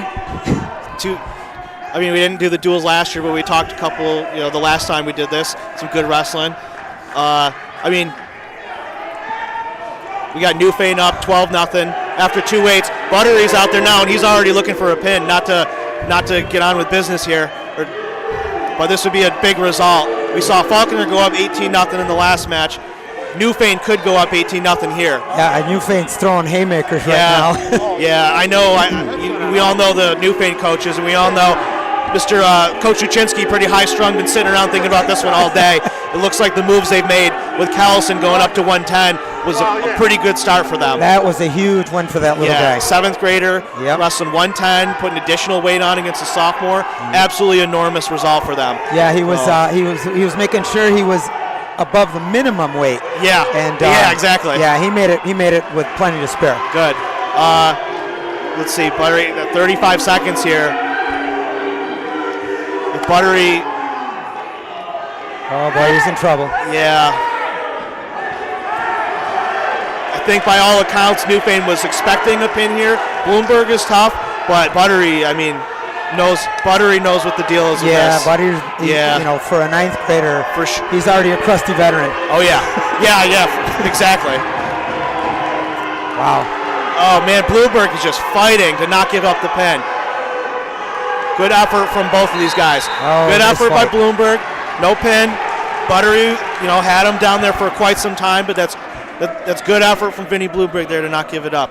Even on 5-0, I think. There was only the one set of near fall criteria, so it should only be 5-0 at the end of the first period after all that fighting. So anyway. I tell you, we're off to a great start, right? Yeah. Holy cow. I think the Division 1 semis are going to be absolute fireworks, too. I've been looking forward to it. And, of course, we got the traditional blue bloods here from Division 2, always beating up on each other. This is true. And Newfane really, this year, have shown me a lot already. Yep. They were top dogs at the Untrip tournament. Yep. Battled Niagara Falls to a tight match. And Niagara Falls, our top-seeded large school. Sure. So these guys are good. Yeah. They've got 2 big wins over Iroquois this year. They beat Star Point earlier in the year. They beat a good Pioneer team on the road. They had good league duels. Buttery gets the reversal. He's up 7-0, and he goes right back into criteria. Bloomberg's got to fight again. Wow. About a minute and a half to go in the second period. Yeah, this is going to be exhausting for Bloomberg. That's what wrestling's all about, though. If he can not give it up here. Buttery's looking for it. He thought he was going to get it in the first period. Oh boy. Mr. Beers almost saw a pin there. Yeah. He saw him flinch. He's got the grapes in. Oh, good night. Uh-oh. What a fight from Bloomberg. What a fight. Bloomberg, for sure. You got the cool mat side camera right there. Hope everybody likes it. Buttery gets the pin. 18-0. Newfane after 3 weights. Wow. Good fight from Bloomberg, but Buttery was all about business in that match. So, good. You got to see a good fight from Bloomberg, so you can always count on Falconer to fight. So, anyway, Newfane up 18-0 after the first 3 weights. Going to be Carson De Pasquale from Falconer and Miguel Salas from Newfane. Should be another good match here. I think it's safe to say that Falconer could really use a win in this match if they can. Yeah, I tell you what, Newfane is not intimidated one bit by our returning, state reps. Yep. Wow, they're just bringing it. Yep. Anyway, in the meantime, I guess I wanted to ask real quick. Frank was asking me about duels entry, and I gave him some tips about how to get into the Section 6 duels or what it takes, who gets in and why, and who gets seated and why. And I said, listen, that's a better question for the experts around here. Can you lay out for us what exactly that takes, even especially with the Division I? I know they had more applicants and they had a lot of qualified teams. And going into that match last Wednesday, Williamsville North Orchard Park had Frontier and Hamburg had their guys with enough weigh-ins. Yes. That was a basically an entry-deciding match between Williamsville and Orchard Park. Yeah, it's been a little sloppy due to the fact that a lot of kids were out with COVID, periodically during the early part of the season. So essentially that put the kibosh on some teams' hopes. Yeah. And basically the way we do this, our seeding is based on the state seeding. Okay, your team's strength is determined by your returning place finishers. You get so many points for placing in the states, placing in the section, having so many wins at this point in the season. Okay, and we had set the cutoff at 10 wins. So if you have any kids on your team with 10 wins, they would earn a seeding point for your team. So using those seeding points, we basically developed a rank order, if you will. Okay, in the small schools, for example, Newfane had the most points, followed by Falconer, followed by PORTVILLE, followed by Iroquois. And then once we have the rank order determined, we see if the schools have met this year in head-to-head. So had Falconer and Newfane met head-to-head early in the year, and if Falconer would have beaten them, they would have jumped over Newfane as the top-seeded team. But since nobody met, the points pretty much established our seedings. Okay, and with PORTVILLE bowing out due to COVID, their team was put on pause. We ended up with the final three. Yep. Okay, and same idea for large schools. Niagara Falls has a lot of returning sectional place finishers from last year, as does Star Point. Yep. Okay, so they were the top 2 seeded teams for this afternoon. When we find our winners here from Division II and Division I this afternoon, we will then use a similar system for the state tournament to determine our seeds. It's not perfect because we do have, obviously, last spring where a lot of schools didn't even have wrestling across the state, whereas we were fortunate enough to put on something. Right. We wrestled more than others, but the seedings are going to revert back to the prior year. Okay, so then there's not a lot to look at. Sure. Quite frankly. But there will be guys, even from, Gillings, let's say, for example, from Newfane, say Newfane was to advance to the state dual meet tournament. That's going to be a big one for them because he's a section champ that year, 2 years ago, and a fourth in place in the top 5 in the state that year. So place finisher. As a 7th grader, so that would be, that's enormous. That result from 2 years ago could be huge for Newfane, whereas some other teams may have had a junior or senior last year that would have helped them out, who is now maybe gone. Yes, and what also bodes well for a team like Newfane is they have a few upperclassmen who could potentially gain points from being around 2 years ago and winning so many matches when, in their sophomore year if they're seniors this year. Sure. So, it's not a perfect system, but it's all we have for this year. Yeah. It's the only thing that's consistent. You're right. Some teams there's teams didn't even wrestle last year. You can't. It's not really their fault across the state. This is true. So how about with this big school tournament? Frank had asked me about. We pretty much always send in big schools from our section at least, like the runner-up or a wild card entry, and that has a lot to do with other sections not having any big schools, having very thin field of big school teams, and also like our top 2 teams are usually pretty decent. So this is true. What's your breakdown on that for how we get 2 big schools in every year? Well, I'll tell you what, depending on who places, I think we do have a shot again of sending 2, because if I look at as I look at Niagara Falls roster, if they were to be upset as the top seed, I think they would have a legit shot of getting a potential bid, as well as a team like Star Point. Sure. Although Star Point's a little younger, they do have a lot of returning heat. Yep. So I really think that we do have a legit shot, because when you compare the at-large bids that we have received in the past couple of years at the duels, a team like Wheatfield, for example, got one. Based on their returning strength, and if you look at Wheatfield, you can't look past them because never. They, they're traditionally tough as nails, and they do have some good kids like Kogenauer's back, the Matthews kids, so they're going to be fine. They got a lot of upper weights too and upper middle weights. Yes. If you remember from last spring, they edged out Star Point in a tiebreaker, 24-24. Yeah. Star Point returns 10 starters from that match, not including Griffin LaPlante, who did not wrestle in that match. Wheatfield brings back 8. Yes. So there's going to be a heck of a lot of, you got to say mathematically there should be a couple of head-to-heads from that match that may reoccur again absolutely. today. If one mistake is made, that could cost the team the match. Yeah. And if you look at the 1-4 matchup, I personally think Lancaster matches up quite well against Niagara Falls. Agreed. In that, light the middle area, and then Lancaster has some pretty decent heat at the top. Sure. So we'll see. Sure. And it's already been proven this year that Niagara Falls upper weights aren't their strength. Sure. So if you get the right matchups at the top, it could make things interesting. Right, but you got to Lancaster needs to rely on those guys to get those bonus points, and if they don't, could be in trouble. They're in trouble. Yeah. Yes, exactly. So, all right, let's catch up on this match real Absolutely. quick. Let's see. De Pasquale holds a 1-0 lead. Yep. Salas just gets out just as I say that, so now it's 1-1. I tell you, this is a good move by Newfane, moving Salas up. Yeah. Because he weighed in at 26, but here we're at 32, which allows Newfane to move up their stud, Gillings, to 38.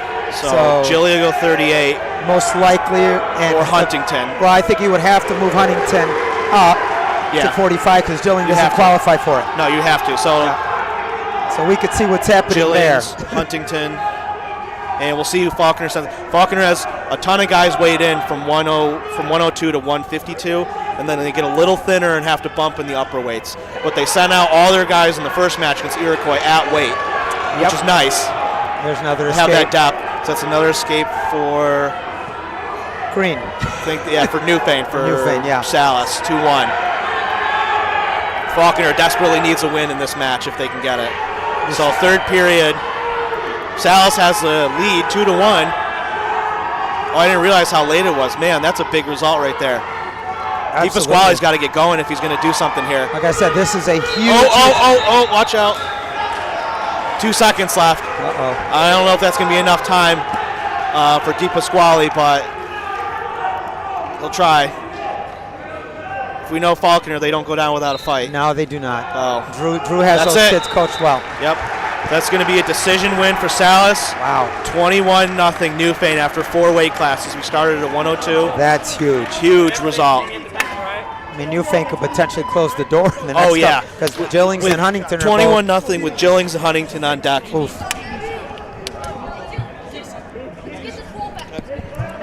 So, at 138, Mason, Kilmer, and our buddy Aiden Gillings. Gilly is a returning section finalist, section champion 2 years ago, and 4th in New York State that year as well. And now he's a freshman? Yes, sir. He's one of the most exciting freshmen I've seen in quite some time. Yeah, maybe the most impressive. exciting in Western New York right now. Gilly goes hard and fast on the mat. Very impressive. Very impressive. So he's going to wrestle Mason Kilmer, at 138 pounds with a big lead, 21-0. I tell you what, even with a 21-0 score, you can still feel the intensity in this room. Because it's never really over. Yeah. Not with a well-coached team, like Falconer. Well, and Newfane's been chasing this for a while. They wrestled in the semis 2 years ago, and they thought they had a real good shot at him then. And Falconer, beat him 43-31. It was, I guess in terms of if you're wrestling the state dual meet champion, the future, I guess it's not a horrible score. But had a decent match with them. And we're hoping, to get a wild card to states, I think. They didn't. They ended up taking 3rd. So, what's up? It's 21-0, isn't it? 21-0. That's no. We thought didn't Salas win the last match? Nah, maybe not. Okay. I think we had it reversed. Okay. Yeah, I think we had it reversed. Thanks, Francis. 18-3. Sorry, everybody. But Gilly's getting to work and gets a throw. My apologies. 18-3. Newfane leads. That last one was a win for Falconer, so it's good for them. They really needed that. So my apologies to everybody. And Salas did do a nice job of staying in it. Yes. So Gilly, the big lead in the first period. More near fall there. Referees and teams for this afternoon are starting to trickle in here.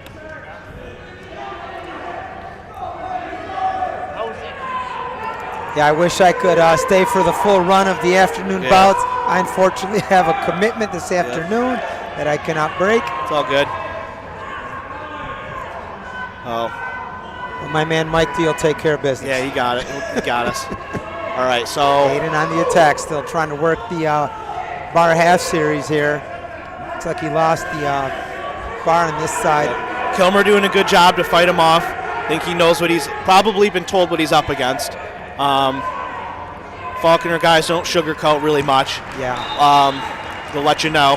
But a good fight nonetheless in the first period from Kilmer. It's interesting because as I watch these teams wrestle, both Falconer and Newfane love to attack the armbar outside half series. That it seems to, and that's always been Drew's thing.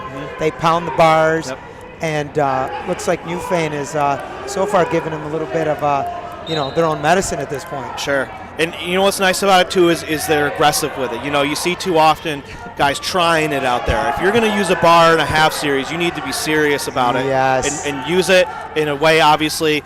Oh, nice duck under from Kilmer. Oh, no takedown, just out of bounds. Beautiful duck under though, man. But yeah, it's one of those moves that obviously these teams are here for a reason. They're well practiced and they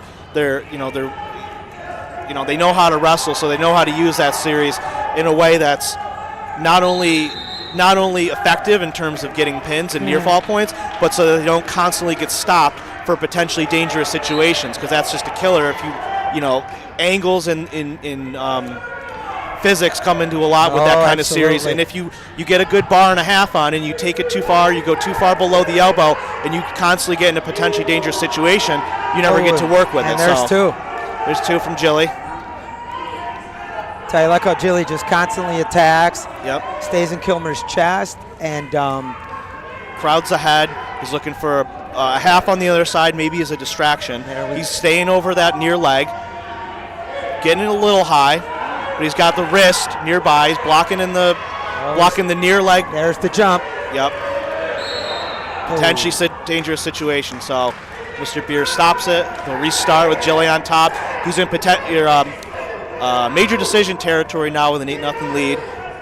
A minute halfway through the second period, Mason Kilmer from Falconer putting up a nice fight though. Yeah, Mason's doing a nice job, and he does have the advantage of being a little heavier than Aiden, as Aiden bumped up from 32. Yep. And a little frustration. Like more back points. Yeah, I think you're seeing the point where Jillings is just imposing his will, taking over.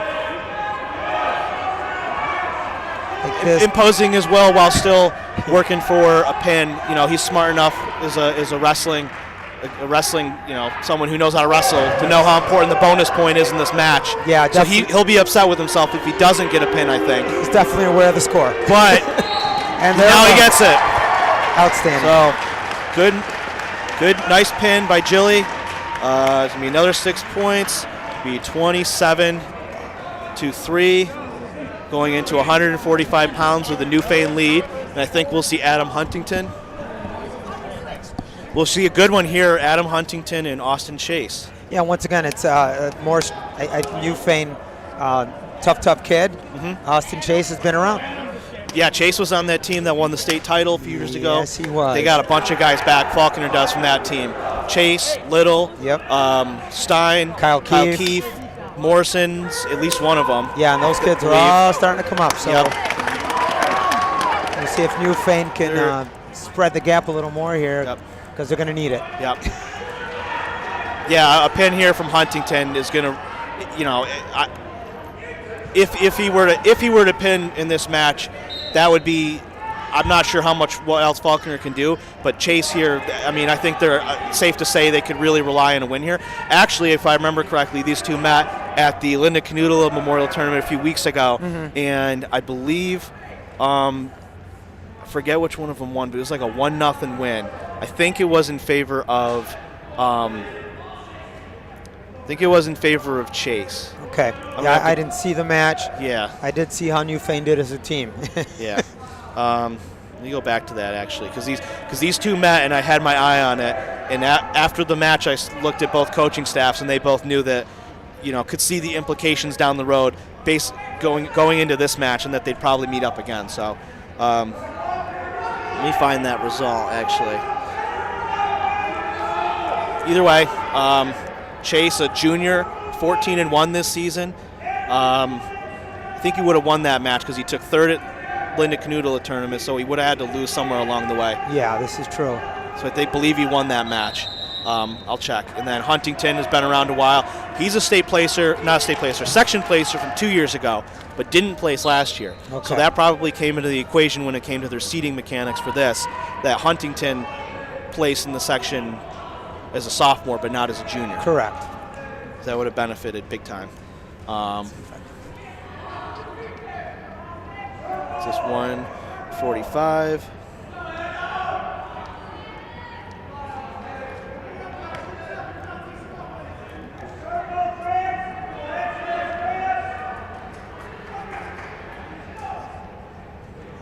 Yeah, Huntington won that match 1-0 in the semifinals at Niagara Community College two weeks ago. Yep, Huntington's in on the leg. Yep. No points. There it comes. There it is. 2. Nice. Good mat awareness. Really good mat awareness from Adam Huntington there.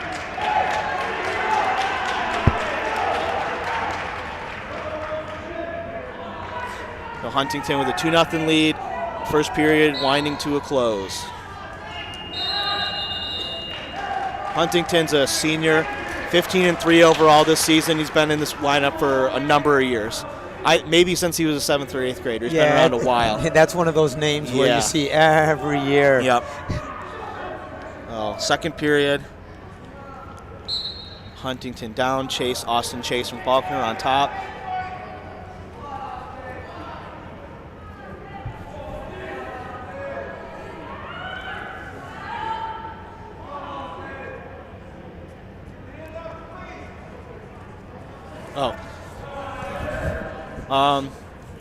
Well, as this match kind of continues on, it's a good, close match, 2-0 so far.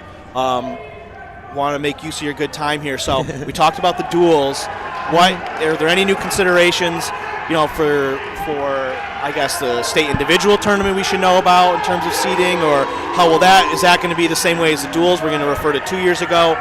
I guess anything new on that front that wrestling fans can expect later this season? Yeah, the seedings will stay status quo. Okay.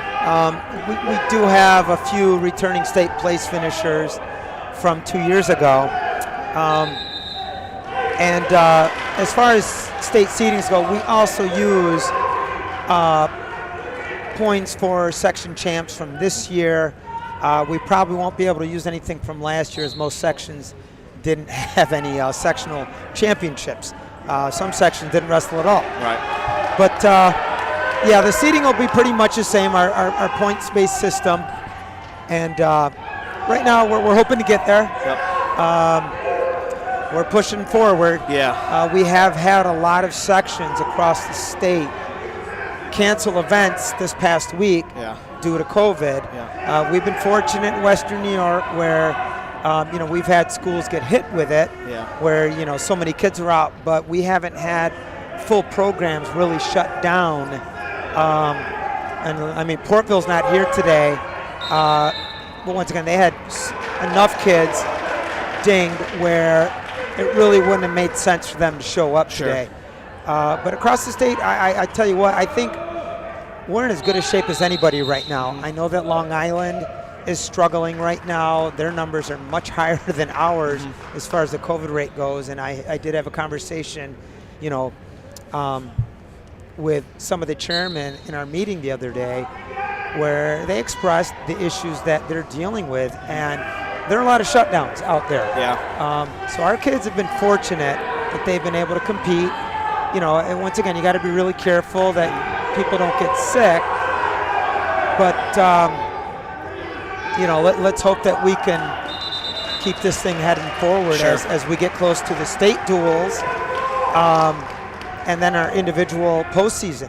Now, I will say that some of the section chairmen are concerned right now with the fact that as they're, working on getting their dual championship squared away, they're concerned that some of their kids aren't going to have enough contests, kind of what we dealt with. Yeah. But we were fortunate enough to have a strong end of November, December to get our contests in. Sure. Because the teams that you have in front of you here today, they had to apply for some individual waivers, but as far as team scheduling goes, these guys haven't really had any cancellations. Right. So, and once again, I mentioned that, there's some sections out there that right now, as we speak, don't have 3 contests in. Wow. And they need 6. That's insane. So they're going to have to apply for section-wide waivers from NISFA. And NISFA will grant it because, the guys in the office, they want to see the kids compete. Sure. Because we know what this does mentally to kids if they can't have their athletics. It's bad enough walking through school all day long wearing a mask and attendance is down and this and that. These sports are a great avenue for these kids to release a little of the COVID tension, so to speak. So final, that kind of leads into my last question for you. So what do we need to do, I guess, big picture, as a region, as a section or a region, in collective, in the Buffalo, Western New York, Section 6, Monsignor Martin region, to keep doing what we're doing, to keep wrestling on the mat, to not cancel stuff, and to ultimately recover and improve the numbers and the quality of wrestling that we were experiencing prior to last year? Well, I think it's important that coaches understand that they really should follow those mask rules in their practices, especially. And if they're wrestling kids in pods, which wrestling is kind of designed for, keep your lightweights together, keep them away from your heavies. So if you do have a kid in your room who tests positive,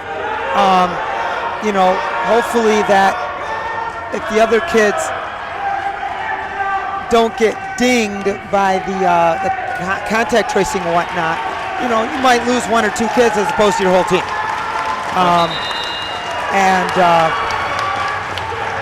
I'm not a doctor or anything, but you can see that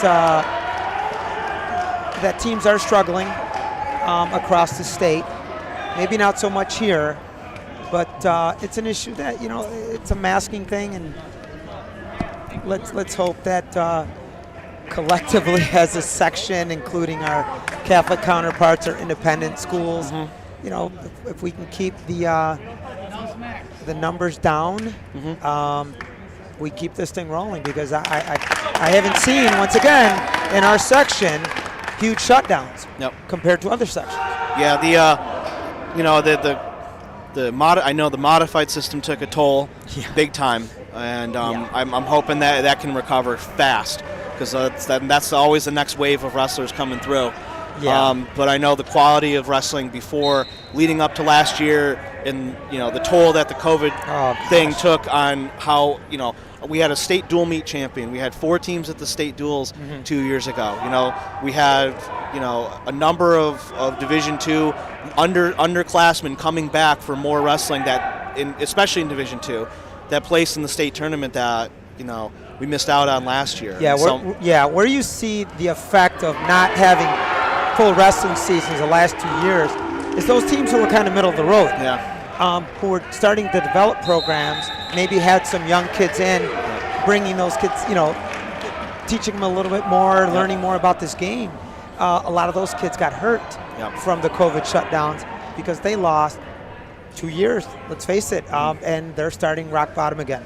Now your traditional powerhouses like your Falconers, your Newfanes, your Niagara Falls, they have numbers, and they weren't hurt as badly as those teams that were on the fringe starting to get better 2 years ago. Let's look at a team like Hamburg, for example. Coach Schmitz has been doing a nice job there, and the shutdown really hurt them. And once again, they got dinged this year, where kids were getting held out with COVID, and it didn't enable them to get the number of contests in to come here, to compete today, and they had to bail early, unfortunately. So, and Frontier too. And exactly, Frontier as well. And I think as a whole, when you look at the shutdown statewide, I think it hurt wrestling as much as any sport out there. I agree. Yeah, I mean, some places were hurt by in numbers for sure. I do want to make note of a couple places whose numbers did rebound, and I'm certain that's. I'll give credit to supportive administration, the active coaching staffs, parents who are supportive. Jamestown comes to mind. Gowanda, Cattaraugus, Little Valley comes to mind.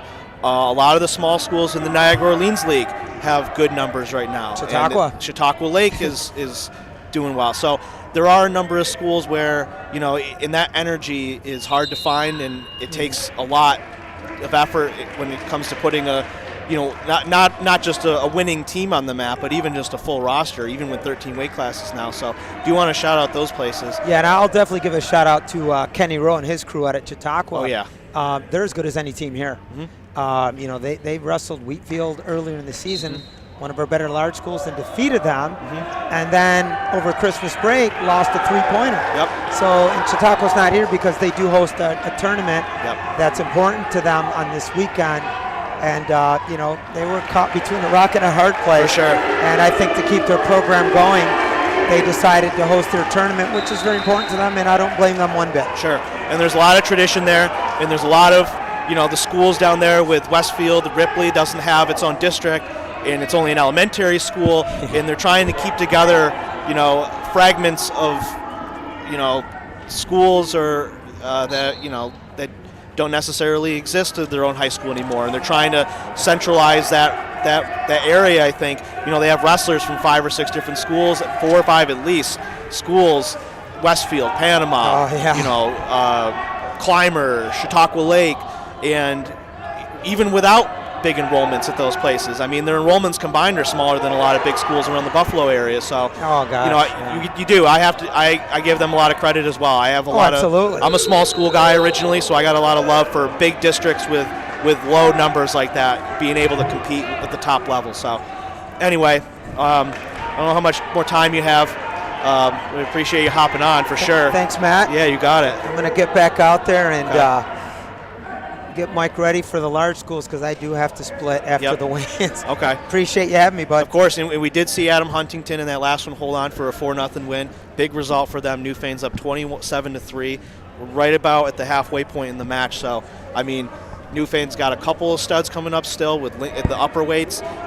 Falconer's got to find some points here if they have any chance of making this one up. So yes, anyway, thank you, Izzy. We appreciate your words of wisdom and look forward to the rest of the season. Thanks, Matt. We'll see you soon, bud. Thank you.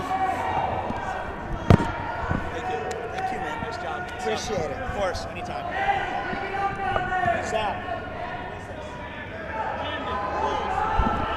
All right, you just heard from Section 6 Wrestling co-chairman Izzy Martinez with some wise words for the wrestling community out there, and a little breakdown on this match as well. Right now we've got Jacob Clark from Falconer and Camden Rolls. Let me make sure I say that correctly. Rolls from Newfane.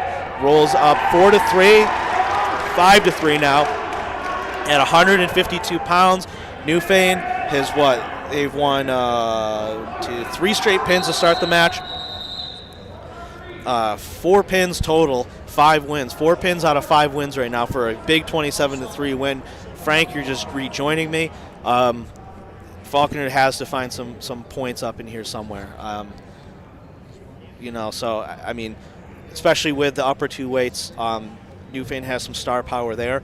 So from 152 to 189, they got to find something and possibly get a win at 102. So we'll see. It's very similar to how things started for them against Iroquois. They built up a big lead, and, as Iroquois tried to fight their way back into it, one pin kind of late in those higher weights, they had that one pin that kind of got things back on track for them a little bit, and they did enough in the early bouts to do enough to advance here today, and that's pretty much what Newfane's done. I mean, they came out strong. I think they were they up 24-0 before they 18-3. Yeah, so 21-3 at one point. They started out really hot in this one. Of course, again, they did have the luxury of kind of sitting back and resting up and getting ready and seeing this Falconer team really for the first time this season. I know that they tried to see them at N-Trip earlier this month, didn't really get a chance to see too much there. But well, they did actually have Frank at 145 pounds today. They wrestled previously at that tournament at 138. It was Huntington with a 1-0 win over Austin Chase, which had caught the attention of both of the coaching staffs for sure. Seeing what they would do for this match. For Newfane, luckily for them, it worked out. That Huntington was able to repeat that win.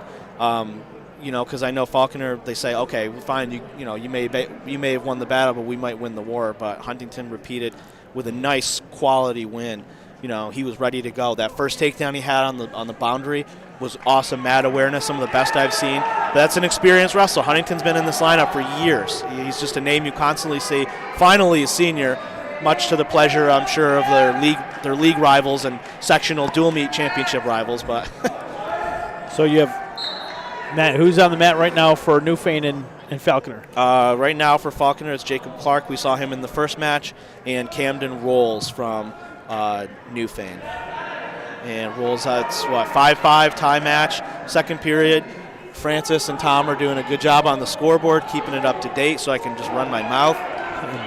BJ Stack he's really been the MVP? The MVP. I mean, well, you're the MVP, but BJ's the guy MVP. That's actually on the mat with the camera. Those close-up shots, that's all BJ Stack right there, former Iroquois chief, baseball legend, had a great career at Canisius as well, and he's been on board with WNY Athletics the past couple seasons.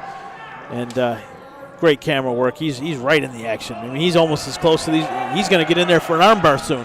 Yeah, he's going to end up being on the mat here pretty soon. Anyway, close match here. We're about right halfway at the halfway point in the duel. After, 6 weights, Newfane has 5 wins, 4 by pin. So those bonus points are adding up for them. With a section champion at the heaviest weight and a contender for this year at the weight below or 189, either 189 or 215, we'll see Simon Lingle, who was the hero for them a couple of weeks ago. We'll talk about him later. But for right now, it's Jacob Clark on the mat for Falconer versus Camden Rolls. Tie match, third period. Falconer, once again, just like in the 132-pound match, is absolutely desperate for a win. Venture to say they're absolutely desperate for bonus points too, but we'll see about that. You see some of the Division I guys rolling in here. You got Wheatfield, Uncle Ricky over there. Coach Bob. Yep. We talked to Coach Izzy Martinez a while ago. He had some great words of wisdom for us. He always does. We have our traditional sit down here. Rolls with a nice reversal. Excellent mat awareness from Newfane. 2 matches in a row, they make big critical moves right on the boundary, and it ends up paying off. A minute left. Rolls has a 7-5 lead. Oh, Clark with a quick reversal, though. Right off the whistle. Good stuff. Thanks for the comments on the thing. I'm sorry we had the match score wrong a little while ago. See Chris Fiasco weighing in there. Appreciate you. Thank you. Fiasco causing a fiasco. Yeah. That's back points for Clark. Should be 9-7 lead after that reversal. Gonna look for some more. Back points are good here, but I'd be looking for a pin in the same situation with the short time that's remaining. It's been a long match. These guys have got to be exhausted by now. Jesse Beers is the referee. Mike Reynolds is the assistant referee. So Clark's stalling on Rolls. Rolls.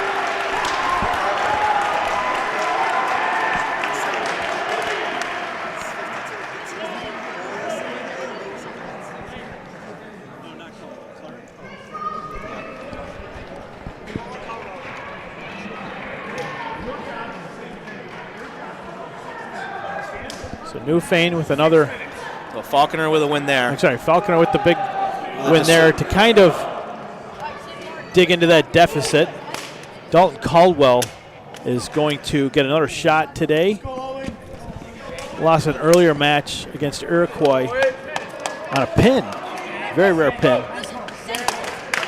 So he's going to get another shot, and they're going to need him right now, Matt. Yep. Yeah, they're going to need so it's Dalton Caldwell and Owen Shank. They're going to need Caldwell to redeem himself a little bit here.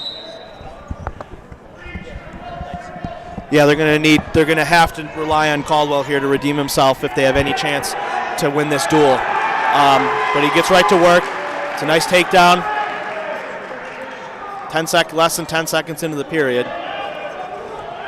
Talked to Dalton a little bit in between matches here, Matt, and he did have a really good week of practice. Worked really hard. He really thought he was going to pull that last one out. Mm-hmm.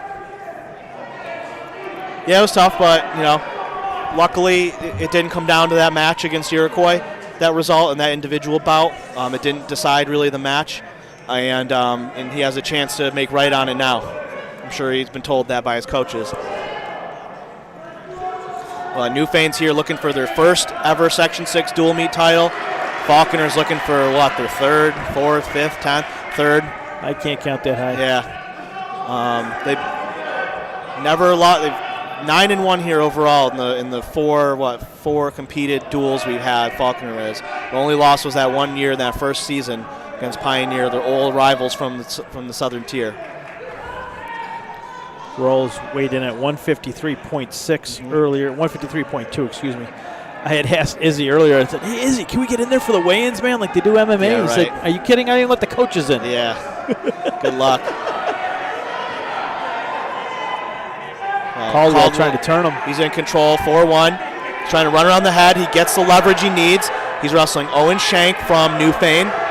He's got to sit his rear end through. It looks like a pin from here. Mr. Beer says it's a pin. So that's going to make it 27-12. So Falconer breathes a little life into the Falconer lineup here. Going into the last, 5-6 weights. So my man Colton Brown helping me out, making sure I know who's up.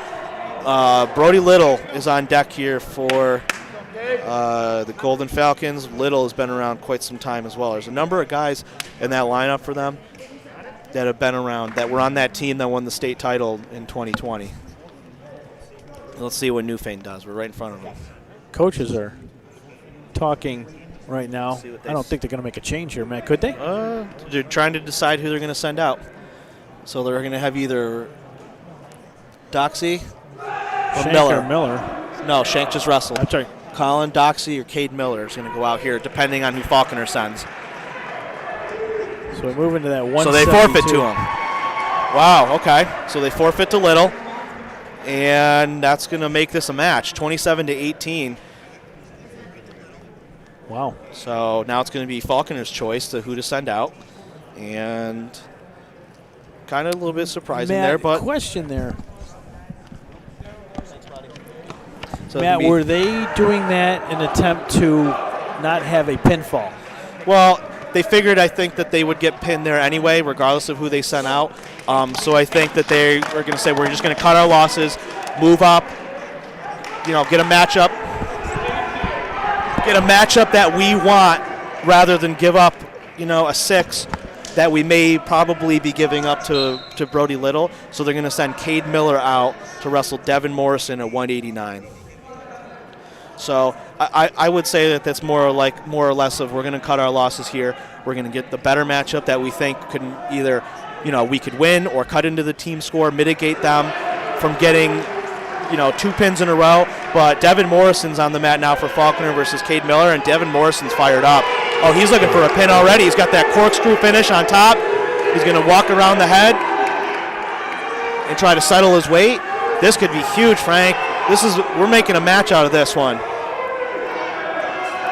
Now, Newfane has 2 studs up top, and they're going to be needed for 6 points.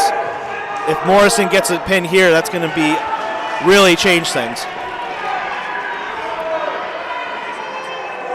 So this is Devin Morrison. He's got that corkscrew finish, looking for the pin. Mr. Beers doesn't see it. Trying to raise that head. It looks like he did. He lifts the head, gets under the head a little bit, and puts more pressure on the back. Miller's using his head as best he can right now. He's trying to bridge. Morrison, if he settles his hips a little bit, might be able to finish it. And he gets it. Wow. So after being down 27-3, Falconer's won 4 straight matches, including 3 pins. This is a match. So we've got 3 more to go here.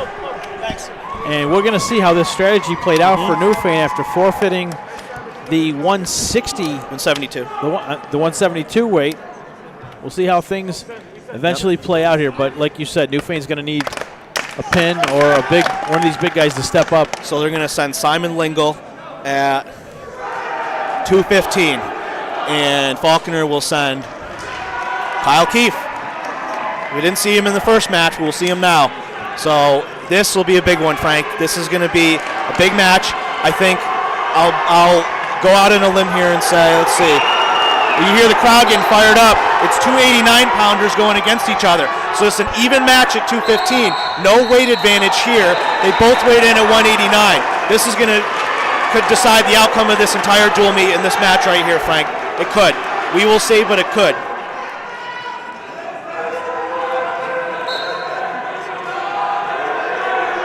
BJ with a nice mat side camera work there.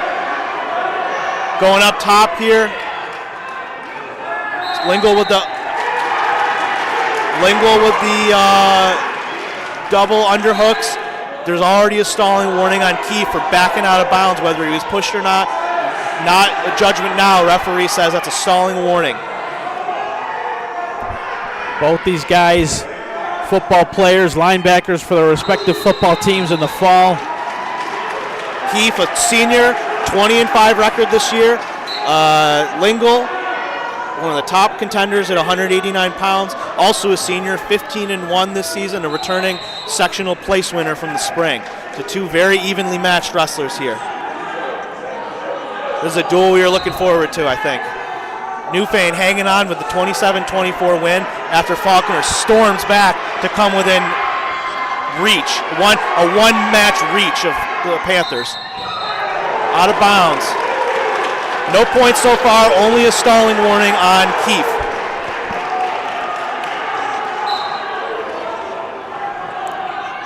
I had the pleasure of meeting Keefe earlier in the fall when I made a trip down to Casadega Valley Falconer, Maple Grove to see that football team. Real nice young man, smart, technical, one of the better linemen in Class C this past season. Lingle had 40 tackles, 2 sacks this year. Oh, nice slide by from Lingle. And for a nice takedown, blocks on the inside, opposite leg. Great slide by. He was setting that one up. Go looking for a hammerlock now. Lingle on top, looking for a hammerlock. Lingle was the hero at Niagara a few weeks ago. I was there. They needed him in the finals to win, and he got a pin in overtime to have put Newfane ahead of the Falls in the team scoring, and now he's looking to come through big again for the Panthers. He's got Keefe in criteria. 20 seconds left. If he sits through there, he sits his rear end to the mat, settles his weight a little bit. He could get the pin. He's leaning back, trying to put some pressure on Keefe. Looks like Keefe might be able to hang on, though. I'm not sure he's close enough to the mat for a pinning. And time runs out. So it's going to be 5-0 Lingle after the first period. Newfane has choice. Newfane defers. Keefe chooses neutral. So Keefe will have Lingle. So Newfane will have choice in the third period. It'll be 5-0. Team score. Or match score, sorry. Favoring Lingle and Favoring the Lingle and the Panthers. That's right. 2 seniors. And the big situation. Uh-oh. Oh, no. Oh, man. Keefe tries to go upper body with him. Gets stepped over on the mat. So 2 for the takedown, 2 for near fall. Be a 9-0 lead, major decision territory now for... Keefe wants to sit up here, Matt. Yeah, he's trying to punch that elbow to the mat. And it might be, oh man, Lingle's in deep on that. What do we got? Did you see something on the mat? I think, I'm not sure what's going on here. I don't know if that's blood. I don't know if it's blood or whatever's going on, but it's blood time. Okay. Kind of a tough call there by the referee. I think maybe he might have been going into criteria, but the referee, I know if we asked him about it, Mr. Beers would say, well, I saw the blood before he went into criteria, so that would be his grounds for stopping that match there.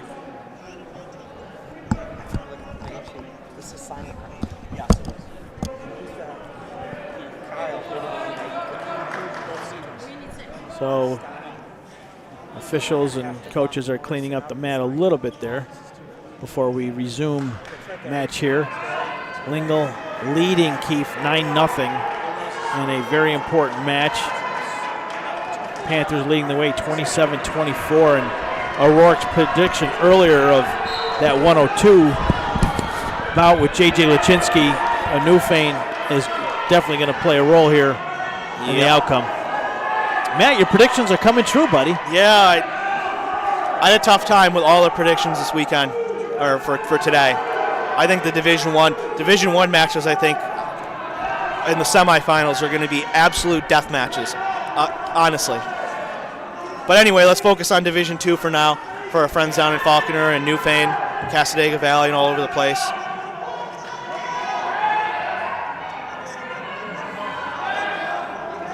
Lingle in control of this matchup, 9-0. Oh, he's got deep. Oh, he's got the head. He's in good shape now with 35 seconds left. Keefe has got to fight here if the Golden Falcons have any chance to win this duel. A pin here may seal it. We will see. It'd be devastating at least. All right, Keefe fights it off. Good fight from Kyle Keefe. Brother Corey Keefe was a good wrestler, Falconer. Watched him a few years ago.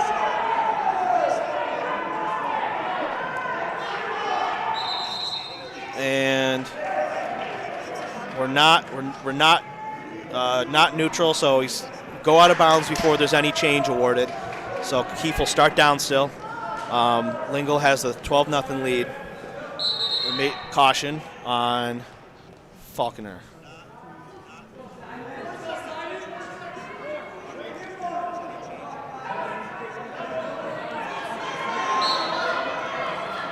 Lingle doesn't want a major here to end the match or attack. He wants a pin for sure for the extra bonus point. So Newfane choice because they deferred in the second period. And they are going to take top. Probably a smart move. They don't want to give... Is it 12-0? So they're going to take top here.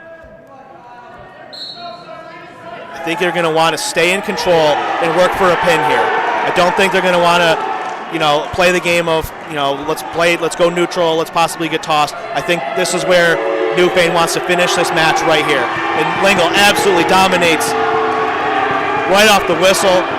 Keefe has got to fight again off his back. And it's a pin for Newfane. Stems the tide.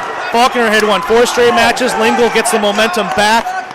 Newfane's up 33-24. Lingle guts out a huge pin. Absolutely dominated that match from start to finish. Good fight from Kyle Keefe, but Lingle is on a different level this year as a senior. Now we got Bubbles, Chucky LaRose coming up right in front of us. So let's see, Falconer's got to send first. They have choice. Down 33-24. LaRose can finish this match right here. Bubbles chant. Falconer will send David Stein. David Stein's coming out for Falconer, and Chuck LaRose is coming out for Newfane. You saw Simon Lingle there at 2:15. Come up with another clutch victory for the Panthers, this time in the dual setting with that pin over Kyle Keefe. 33-24, the Panthers lead. Chuck LaRose, defending Section 6 Division II champion at 285 pounds, taking on David Stein from Falconer. Also nicknamed Bubbles. You might have heard his chant there, Bubbles. Thought they were chanting for you, Frank, but it's I don't know what Bubbles is all about, but I do know Trailer this Park is Boys. LaRose is a big-time key contributor on that Newfane Panthers football team as well. Love these multi-sport athletes. Me too, especially at small schools. You got to have them. Although football season ended like 3 months ago. and we're still talking about it. Leave my wrestlers alone. They're wrestlers now. Anyway, Bubbles can put a stamp on this match for good with a win here. Stein would have to come up with some magic, absolute magic, and then rely on one of the Newmans at 102 to come up with a win. If they have any chance to finish off this duel. But LaRose gets the takedown. LaRose with a significant height and weight advantage, I'd say. Stein weighed in for 215 today. LaRose, a solid weigh-in at 245 pounds going into this match. So, I mean, he's got the significant height and weight advantage for sure. But Stein is a funky wrestler. I've seen him wrestle. He was on this team for the 2020 state dual meet, or the state championship for Falconer. So Stein is no slouch, and he's not going to go down without a fight. I don't think even the Falconer guys you've seen get pinned today don't go down without a fight, Frank. It's really admirable what both these teams are doing, regardless of the outcome. It's really good to see and encouraging after a really bad year last year of delays, and we squeezed in a season as best as they could, and it helped. But this is really good wrestling to see as a good rebound. I hope people at home are taking note.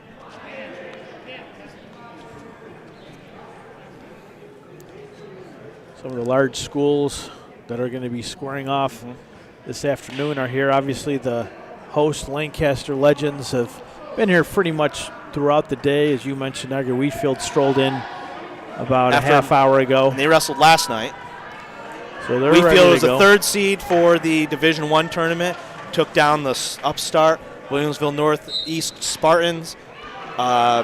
In their, I think the Spartans, it was only their second appearance ever in the sectional duels. So good for them. Coach Muskie, Coach Catcherbone, Coach Devlin, shout out them. Getting that quality up there, getting those numbers up. Hoping to see them keep coming back to the duels regardless of the outcome. But anyway, this match, Chucky LaRose with the 2-0 lead. Stein fighting him off. Like I said, giving up a pretty good weight advantage, weight advantage in favor of LaRose.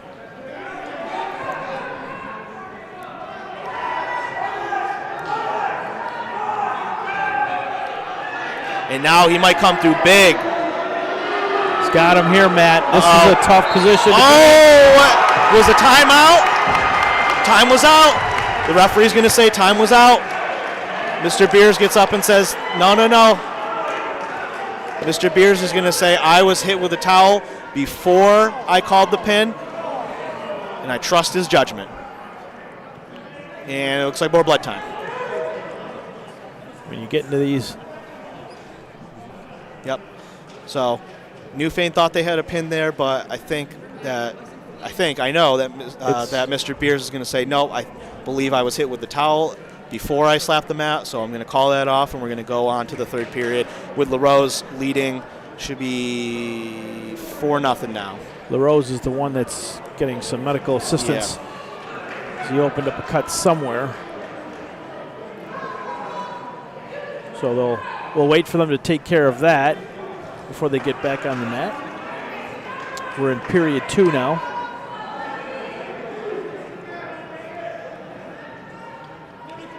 It's gotten a little colder in here, has it not? It's freezing in here. Coach Rupp's got his jacket on.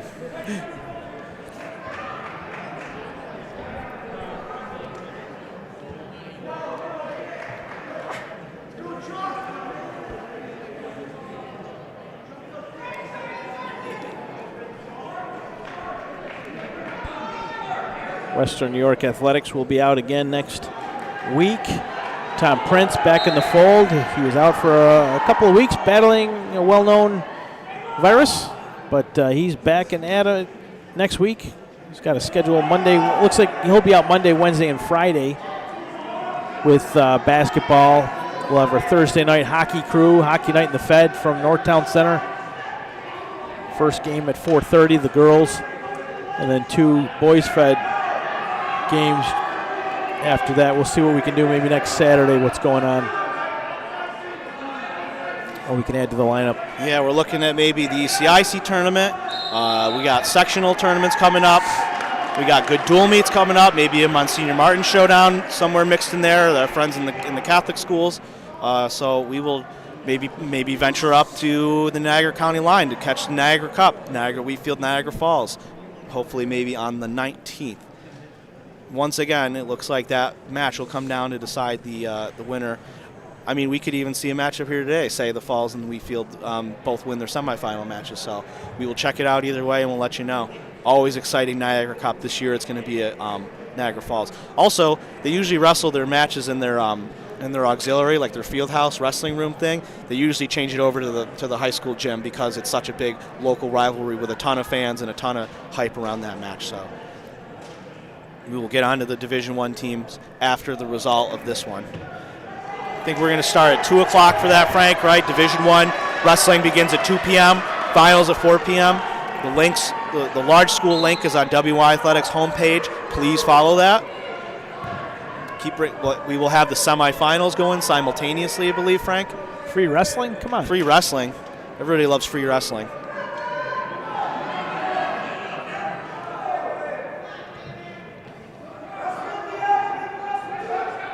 Got a good crew here today. My man Francis Beck, my man's Tom Prince, my man's Frank Wolf. BJ Stack. The OGs. Russ Battaglia will be here in the second half of the afternoon. LaRose still with a 4-0 lead in the second period. A lot of blood time or injury time here going on. Masks breaking. The referee says get a new mask. They're trying to follow these rules as best they can. And still have wrestling at the same time. Say go get a mask. Some have it pulled up, some don't. So yeah. When you figure out the mask rule, let us know. I have no idea what it is anymore. Anyway, Stein putting up a good fight here at 285. Like I said, he was on that team that won the state tournament. He won the state dual meet title a few years ago. Was a lot younger then. Is experienced now. Knows the deal. Has been coached up well. I didn't know if you knew this, Frank, but after Falconer won the state dual meet title a few years ago, their coaching staff received NWCA, National Wrestling Coaches Association, Assistant Staff of the Year for the entire Northeast region for Region 1, I think, or Region 10, whatever, for NWCA. So big, that was really nice. Nice. Well deserved. Excellent. Back then, a couple of years ago. So anyway, second period here, winding down. LaRose leads 4-0 for Newfane. He can seal this match up with a win, this dual meet up for good. Stein would have to need a pin here to give Newfane or to give Falconer any chance of winning this match outright. Looks like he'll get to the third period, so he'll have a full 2 minutes. Yep. To find a way to get this big man Bubbles down. That Lingle result was huge at 2:15. Lingle coming up with 6 there was absolutely monstrous and changed the out. If that goes the other way, we're talking about a completely different match. Even if we're only talking about a 3-point win, that's a different match. It's a different match. Or like a decision, rather. Lingle was on a mission, though. Had a great senior year. Both of these teams, I would say that Newfane has more individual talent, per se, in their lineup, but both of these teams are geared for dual meet success. Things got started with Newfane when they threw Kellison out at 110. It was huge. They reversed it on Falconer and put them in an 18-point hole. So two different moves, or two moves by the Newfane coaching staff. One was sending Kellison in at 110 and then taking that forfeit, the gamble. Yeah. Paying dividends right now. Yeah, they gambled on that, but it paid off, though, for Falconer either way. But a gamble's a gamble. Could work, it could not. But it ended up working well for Falconer because they backed it up with a pin from Devin Morrison. But LaRose could finish things up here, and they do. LaRose gets the pin, and Newfane wins this match, captures their first Section 6 dual meet championship by at least a score of 39 to 30. That's if JJ doesn't win here, or JJ gets pinned, but Newfane is going to lock it up.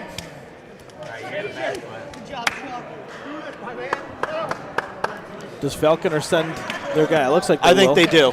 the match is already over with, Frank. I think they wrestle him. I think that they felt bad about forfeiting to Iroquois in those upper 2 weights, but it was probably in their best interest not to have any controversy, not to have any injuries or any silly things happen since they had already locked up the win. So Newfane's going to go on to win this one. It's 39-24 right now, and depending on the result of this one, we'll get the final score.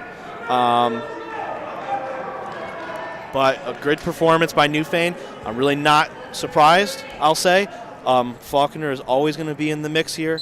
But Newfane, was prepared and ready this year. And it's funny how it happens, too, with losing your best wrestler, Andy Luchinsky, who graduated in the spring. And Newfane got better as a team with those younger guys coming up, with guys that were juniors as seniors now, guys that were sophomores as juniors now. So it's funny how that happens,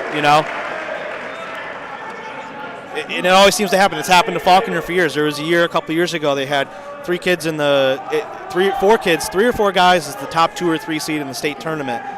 And, the next year I go, I don't know if they're going to be better as a dual team, and they've gotten better every single year since. So it was Newfane's turn this time. I'll give a ton of credit to Coach Lingle, Coach Luchinsky, Coach Gill. They have one of the more active youth groups in Western New York. They take these boys everywhere to wrestle. And it shows with JJ now on the mat, with Aiden Buttery, with Aiden Gillings. These guys, Simon Lingle, who let's say may not be the most talented from start to finish, but he is absolutely putting a stamp on his senior year, which is just what you need when you have seniors. To go out there, when your best year should be your senior year, every single time. Some guys have better careers throughout their high school or middle school careers. Some guys, they get to their senior year. But Simon last year with a placement in the section, and now with 2 huge, so far, we'll probably see more, 2 clutch wins, both at in the individual Linda Canoodle Memorial Tournament finals, and now today, to really put a stamp on this match. It's just what you want to see from your seniors, Frank. And that goes for all sports, not just wrestling. But it's so important with wrestling. Couldn't agree with you anymore. You need your senior front rows in volleyball to jump and spike higher than they've ever jumped. You need your senior, shooting guard to drain that 3 for the league championship in a basketball game. So it's so important. There we go. 2 points for JJ. So it looks like he'll take a 5-2 lead into period second 2. period. They're going to defer. Coach Wilcox says neutral.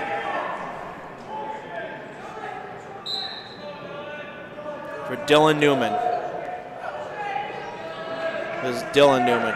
We got a bunch of Newmans running around. Evan Newman, we got Dylan Newman, their brother, Braden Newman's over there. He wrestles for Lycoming College, was the hero in the state tournament finals a couple years ago, Frank, when they were down 39 to what? 39-35. My head is spinning right now. At the conclusion of this match, I know that the cross-training athletics group is here. Terry Kunig's out there. They're going to present a couple of wrestlers with some character awards, which is always nice to see. I don't know if we'll necessarily stick around for that, because we have some things we got to do on our end to get ready for the semifinals for the large school. So we may have to cut it soon after this last match here, folks. We do appreciate you watching. We want to thank Howard Hanna Real Estate, Immediate Care, the Paul Wolf Insurance Agency, Logistics Plus out of Buffalo. Thank you very much for helping us put this event on today. Always looking for new advertisers and sponsors. If you're out there, you know a business that wants some publicity, have them reach out to WNY Athletics. And JJ Luchinsky going to finish this one up. Well, somebody's going to finish this one up. It's not done yet, but JJ's trying to finish this one up. He's got a couple near fall points. Should be 10-2, I think, after this, after the points get awarded.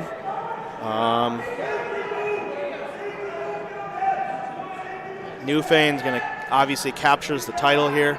Their first sectional dual meet title. These guys have been thinking about Falconer for years. We go back to the 43-31 semifinal match they had. They tried everything they could throw at Falconer that year, and they finally get it take them down this year. It's interesting too because that was also a 15 weight duel. Now that's down to 13 weights, so it'd be interesting. There's not much, interesting note to keep there. But either way, Newfane obviously, It's 12 points. Yeah, it's 12 points. I mean, say you do add those 2 matches back into this, and say Falconer pins in those. This is a different outcome. Could be. Either way, past is the past. The president is the president. We're at 13 weights now. Newfane absolutely deserves this victory. No shame for Falconer. They always show up. They always fight hard, and wherever they go, I have a ton of respect for them. Got a ton of respect for the Panthers as well. Special place in my heart for small school wrestling. JJ's still trying to finish this thing up. He's got a minute and a half. I'm sure Newfane wants to get this over with and celebrate their win. Yes. Well, hey, they should probably start looking for hotel rooms out in Syracuse, right? Yeah, we'll see. We'll see what happens in the next couple of weeks with the state tournament. I hope, got my fingers crossed that there isn't a cancellation. I have. We all should. And the thing is, too, Matt, and Izzy alluded to it earlier, that we may have that at-large bid. So Falconer still could go. Oh, absolutely. I see them going with an at-large bid. I guess it kind of depends on who else is qualified around the state. What hurts Falconer is they don't have a ton of guys back with placements from the section 2 years ago. So that's going to hurt them a little bit. It may hurt them. I can't specifically say off the top of my head because I don't know what the dual situation's like around the rest of the state for small schools. But that if something's going to hurt them, that may be it. They don't have a ton of returning sectional or state placement, no state placement, but not a ton of returning sectional placement from the 2019-2020 season, unfortunately. Whereas Newfane, if they were to take second place, they're not. I mean, they have to go. They return a section champ, a guy who took place in the States. They would be an easier choice if I were to say off the top of my head. And it comes down to a wild card. Newfane would absolutely be it, but obviously they get an automatic qualifier into it this time with a win here today. So 6 seconds left. Looks like JJ is going to come away with a major decision, and that'll be a 43-24 victory for the Newfane Panthers in their first Section 6 Division II championship. So Newfane defeats Falconer Cassadaga Valley. Yep. Is that a little bit of a revenge match from a couple of years ago? Absolutely, yeah. We'll chalk. I mean, they didn't meet last year, but we'll chalk that one up to a good revenge match. I know Newfane; those guys know those coaches know their guys. They know their wrestling community. They know what's going to happen. They can see years in advance, what's going to happen. And I'm very confident that a couple years ago they said in 2 years we'll have a good shot at them, and sure enough, they were right. So that's going to do it here from the Lancaster Fieldhouse, Russell J. Salvatore Fieldhouse in Lancaster, New York at the high school for at least the small schools. We will be back with Division I semifinal action at about 2 o'clock, give or take. For Matt O'Rourke, I am Frank Wolf. We will see you in just a couple hours, an hour and a half. Thank you for watching. Thanks for tuning in.